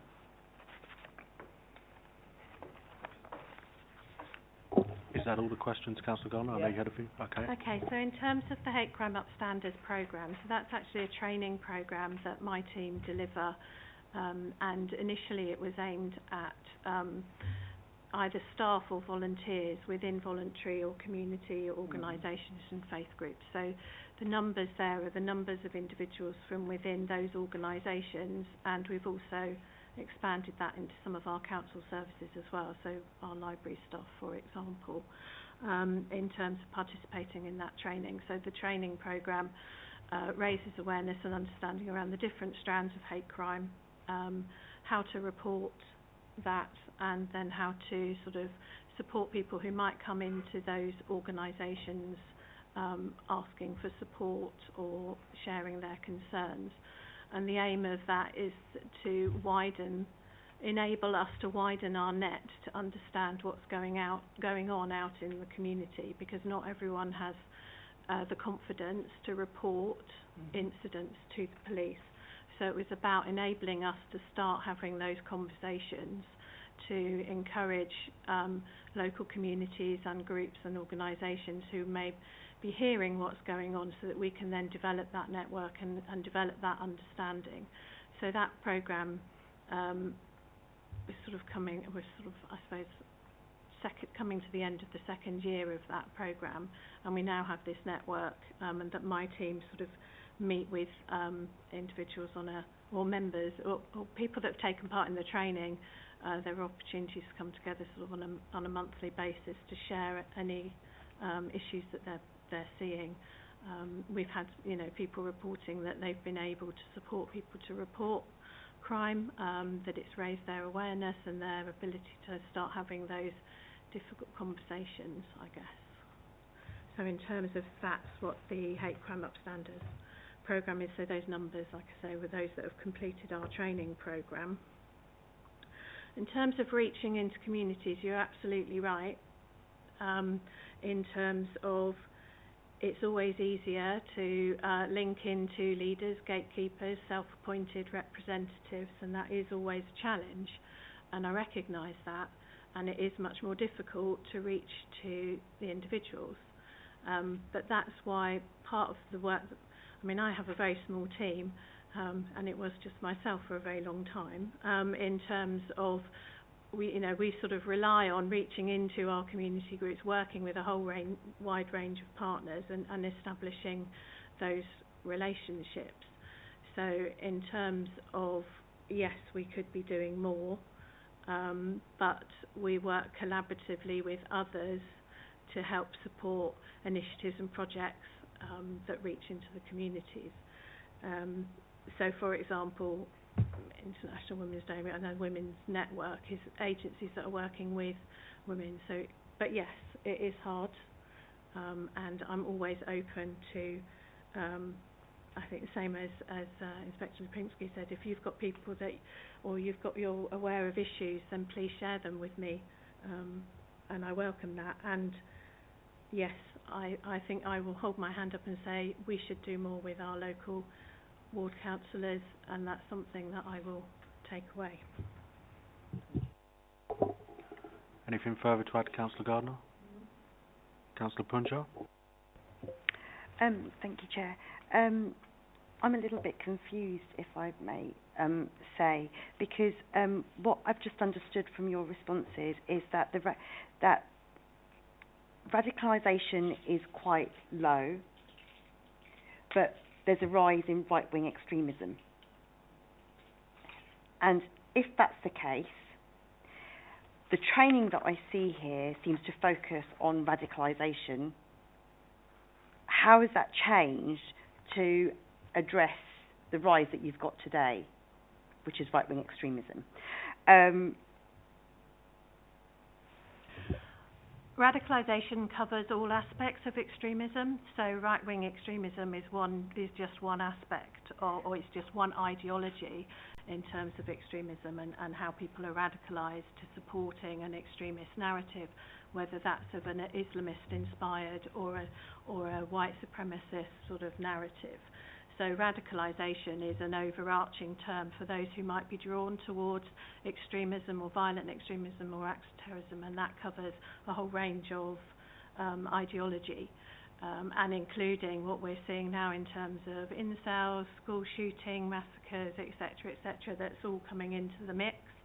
And in terms of, we have quite small referral numbers in Hillingdon, but the ones that we've been seeing most recently have been linked to a sort of an extreme right-wing narrative, or mixed and unclear actually, because it's also about sort of misogynistic view, homophobic views, risky behaviours, like I said, school shootings, incel ideology, which is involuntary celibate, but I won't go into that here. So, and those influences. So, yes, so in terms of numbers are relatively small in Hillingdon, and we're a non-priority borough because we haven't got organised groups, and the intelligence isn't saying that there's masses of activity in Hillingdon, but the individuals who are vulnerable that we are seeing, and bear in mind that this is at a very low level because we're talking about safeguarding, we're talking about vulnerable individuals who are on the beginnings of a journey towards these ideas. They're not planning attacks at this point, that's for the police to deal with, but these are individuals who are vulnerable to those ideas, are starting to follow those ideologies, so that's who we're supporting. I don't know if that sort of answers your question. Councillor Punjab? It kind of does, but the concept of radicalisation in the media is not that overarching, because it's kind of separated between the right-wing extremists and radicalisation, which is kind of inferred to as Islamic radicalisation and going into terrorism. So I just think that I appreciate that it's an overarching view and it's from all spectrums of terrorism, but I just think that in some of this reporting and how we have kind of looked at this and how some of this feedback in trainings coming back, it feels that the narrative is quite kind of used in that kind of racial manner, that it's these people who are using this and these people are I think traditionally that's how people viewed Prevent. I've been working in Prevent since 2007. and I've chaired our panel, etc. here since 2010, so our safeguarding panel. But radicalisation talks about the process of how extremists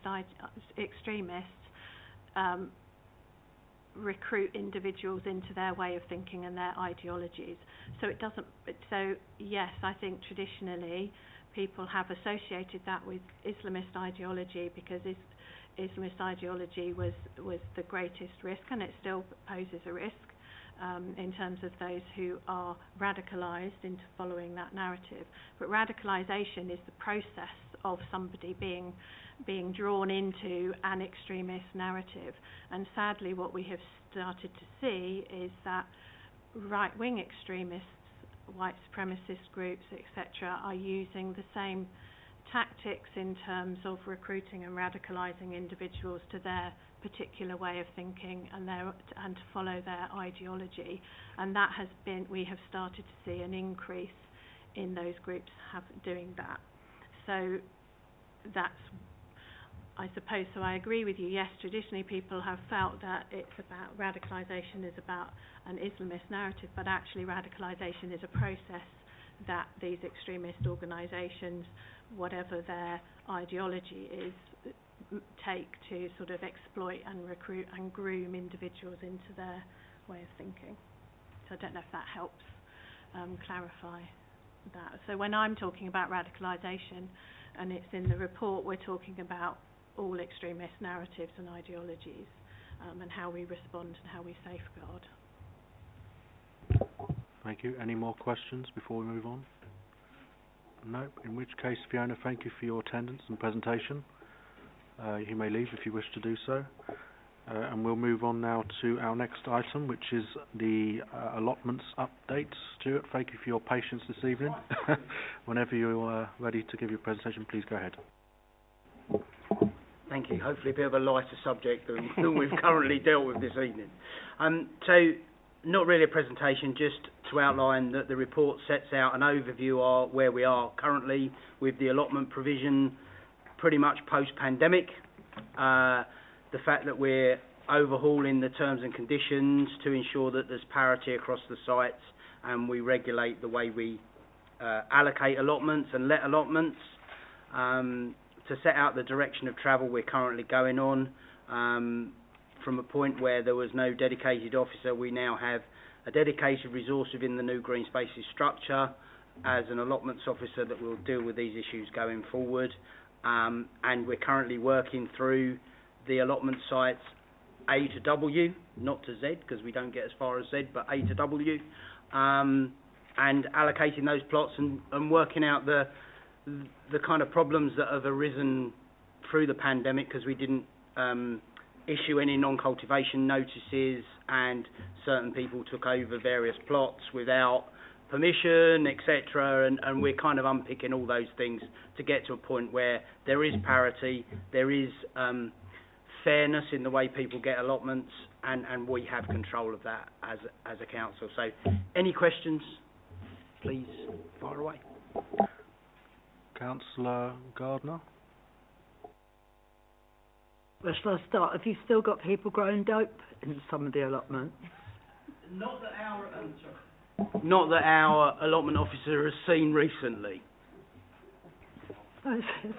We do get reports of trouble on the allotments because so-and-so's growing skunk and somebody else is doing something else and whatever. Sadly, we just passed the problems over to you to sort out, but no, it just seems really weird, and a lot of people say that it's commonplace. That's my problem. Certainly not commonplace from the inspections that our allotment officer is undertaking now. Hopefully those kind of problems will go away, because we are actively going to each site on a regular basis to see that people are cultivating their plots in the right manner, with the right plants, and not making them into playgrounds and everything like that. So that process, there was a 2-year period where we were making inspections, but obviously a lot of people weren't accessing their plots for various reasons through the pandemic, whether that was through government restrictions or their own sort of self-policing to avoid COVID. Any follow-ups? dare I ask? Councillor Farley. Thank you, Chair. I've got a couple of things. What this report doesn't touch on is about security and safety. So I'd like to get a bit more information on that, if we may, for the committee, because a resident reached out to me today who reported that in the past, this is at the Peachy Lane site, that the locks on the site entry were apparently interchangeable with other sites. So this allowed people to move from site to site and allegedly get access and make theft and thieving from produce, equipment, etc., etc. So there is that. I want to make sure, because what I'm told is that the new allotments officer has been very, very good, and they very much appreciate what they've done, and a new lock has been found for that site. But it's also reassurance that all of the sites have been reviewed and separate locks have been put onto the sites for that. But also, the other question I have is around the usage of plots, and with the difference in the types of sites, so we have the semi-devolved, the fully devolved. If you've got someone on a fully devolved site that's not behaving in the right way, it's about what oversight the council has to remove them, because I believe there's some sort of, I don't know the ins and outs of it, but I believe there's some sort of subcommittee that sits over that. But it's then what do, as a council, what role do we play, and what can we do to influence or to override that committee? Thank you. So all our allotment plots, bar a couple, have a standard padlock, which is a readily available padlock. If incidents are reported to us, so we had particular problems at Moor Lane with people accessing that, so we provide them with a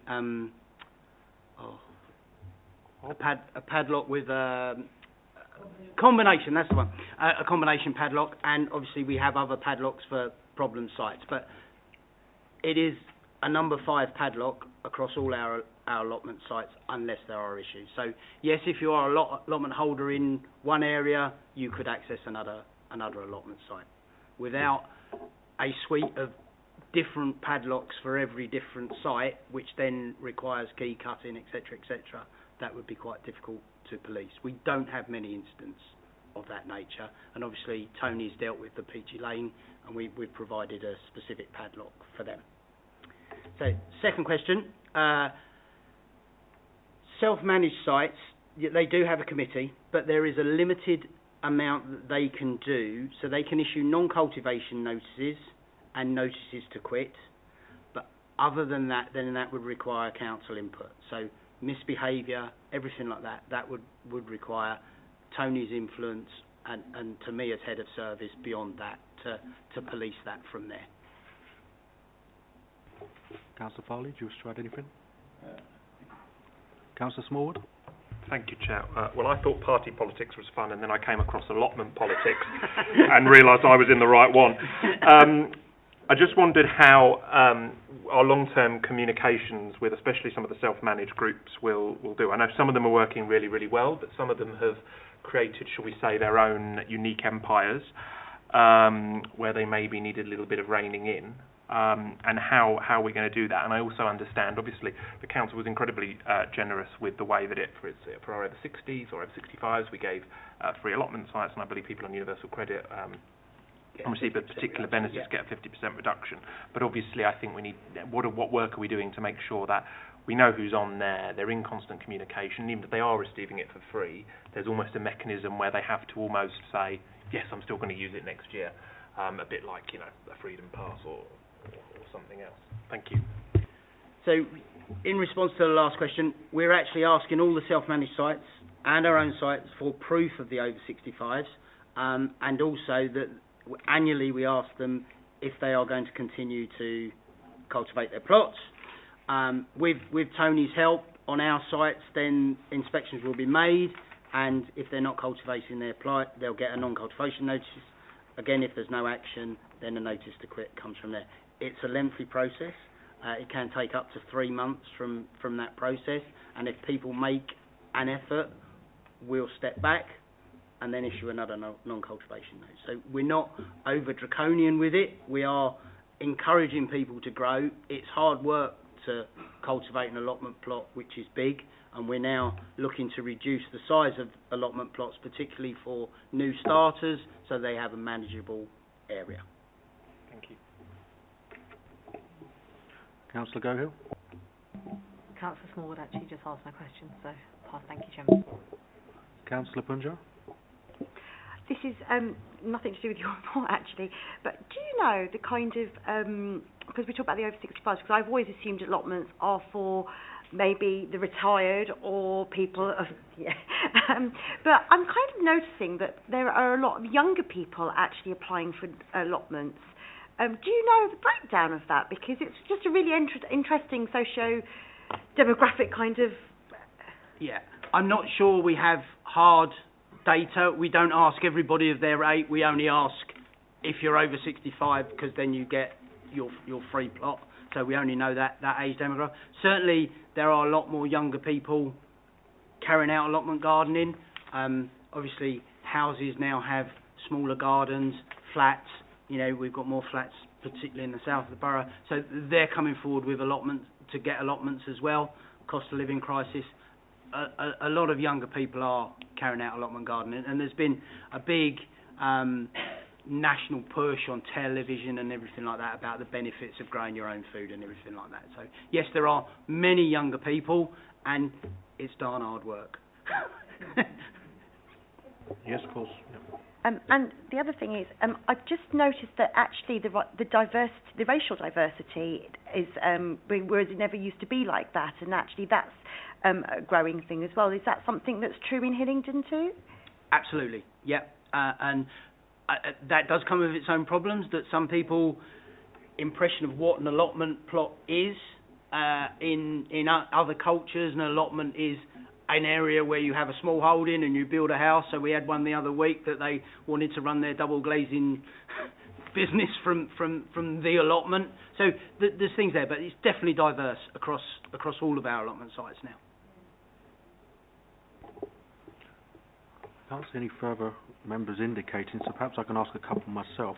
The report mentions a lot of admin work behind the scenes with verifications and even the day-to-day issues where you had like 400 emails a month. Was it in a month?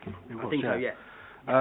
How are you integrating with the new My Account system? Is there any way that could be integrated where people can upload their verifications on that to cut out a lot of the work for your officers behind the scenes? I think we could look at that. We haven't yet. This piece of work around sort of looking to get people to prove their age and everything like that is only just starting, but we can certainly have a look at that and see where that can help. And also the report referred to May 2021 where 2 of your officers were on leave or one was sick, I believe. What have you learned from that experience? Because obviously that resulted in a bit of a bottleneck with waiting lists. Do you feel that you need more than 2 people now to be trained on that to try and deal with that if that event occurs in the future? What's the best practice going forward, learning from that? I think the best practice is that we have a dedicated resource. As we have in the new green spaces structure, there now is an allotments officer in post. We have the backup for that post within our own skill set within the green spaces team. I think during that period, one guy was on long-term sick and shielding at home because of his condition. So it was a set of circumstances that wouldn't normally present itself in that way. And also at that time, with people not accessing their allotments because of various reasons, there were issues around that as well, where we couldn't issue non-cultivation notices. Other people were taking on those plots because they thought they were vacant, and that's taken an awful lot of unpicking. Thank you very much. I think we're done then, Stuart. Thank you very much for that. It's very informative. We now move on to the next item, which is the Empty Homes Council Tax Premium Minor Review, the draft of the final report. Liz, do you want to comment and introduce this? Or? You make it so easy, Councillor Gordon. Yes, I mean, you all have, you've all seen this. Unfortunately, it was circulated quite late. Apologies for that, but you have all seen it on email, and also you have hard copies in front of you. It's really just summarising what was discussed at our minor review meeting in October, and hopefully covers all the points that were raised. Just in respect of the recommendations, there are a couple of additional recommendations which we discussed but didn't sort of clarify at the time. So it's really just to check everybody's happy with it. Thank you. Also, just to inform members that I spoke with Liz outside of the meeting. Whilst I didn't suggest it as a recommendation, it was best thought that we'd put it as wording in the report that when these, or if they are adopted by Cabinet, that the new change in policy is promoted and publicised in places like Hillingdon people, because it is quite a sudden change for people. Suddenly expect a big increase in their bill if they're paying it. So I think by advertising the changes, that will help somewhat, I think, if the committee's happy with that and the recommendations that we've drafted. Thank you very much. Item 9 is the forward plan. Thank you. And item 10 is the work programme. Any questions? Councillor Farley? See, you didn't get away with that one. Councillor Farley?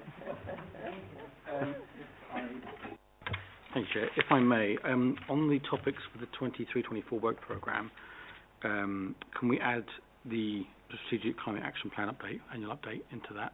So it's on there. Because I know we're due to get one in February, but to make sure it's in the next year. And also, again, with the engagement with tenants and leaseholders update, another annual update, because we did say about having regular reviews on that. So that's on the 23-24 work programme, to add those two in if we can. Thank you. Liz will note that. Councillor Smallwood? Thanks, Chair. Just on the... I can't remember if it was Councillor Punder or Councillor Sweeting that raised this at full council around the strategic climate action plan being delayed twice. So I just wanted to get a bit of clarity on why it was delayed. My understanding is once it was because Her Majesty the Queen died and we were here, and the second time was because a new officer, and I think it was on the 15th of November, Liz emailed us all to say it was being delayed because a new officer was in post and they would have had to sit here with only a couple of days being in the job, which I think would have been a little bit unfair. So I just wanted to be clear that it was for those two, just to be clarity that there wasn't any other reason for it. Your understanding is correct. The first instance, obviously, was beyond our control. Her Majesty passed away, so a lot of the work programme was deferred. And the second one was my decision to defer simply for those grounds, as you said, was that the officer had left the post and a new officer had taken up the role. And in doing so, I felt it was unfair for them to be scrutinised, literally days in the job, about a subject that's quite important to all of us, and therefore deserved for them to be in the post for a lot longer, to them to gain a better understanding of the role and the report that they're presenting in order to answer the questions fully to members who are scrutinising them. That is the overview of that decision. Unless anyone else has any comments now, rather than raise it full council, then by all means feel free to comment accordingly. No? In which case I assume we're all happy with the work programme. Thank you very much. And that concludes our business for this evening, ladies and gentlemen. Thank you very much for your attendance. See you all soon. And we have our fire station visit next month as well, don't we? I'm sure you are.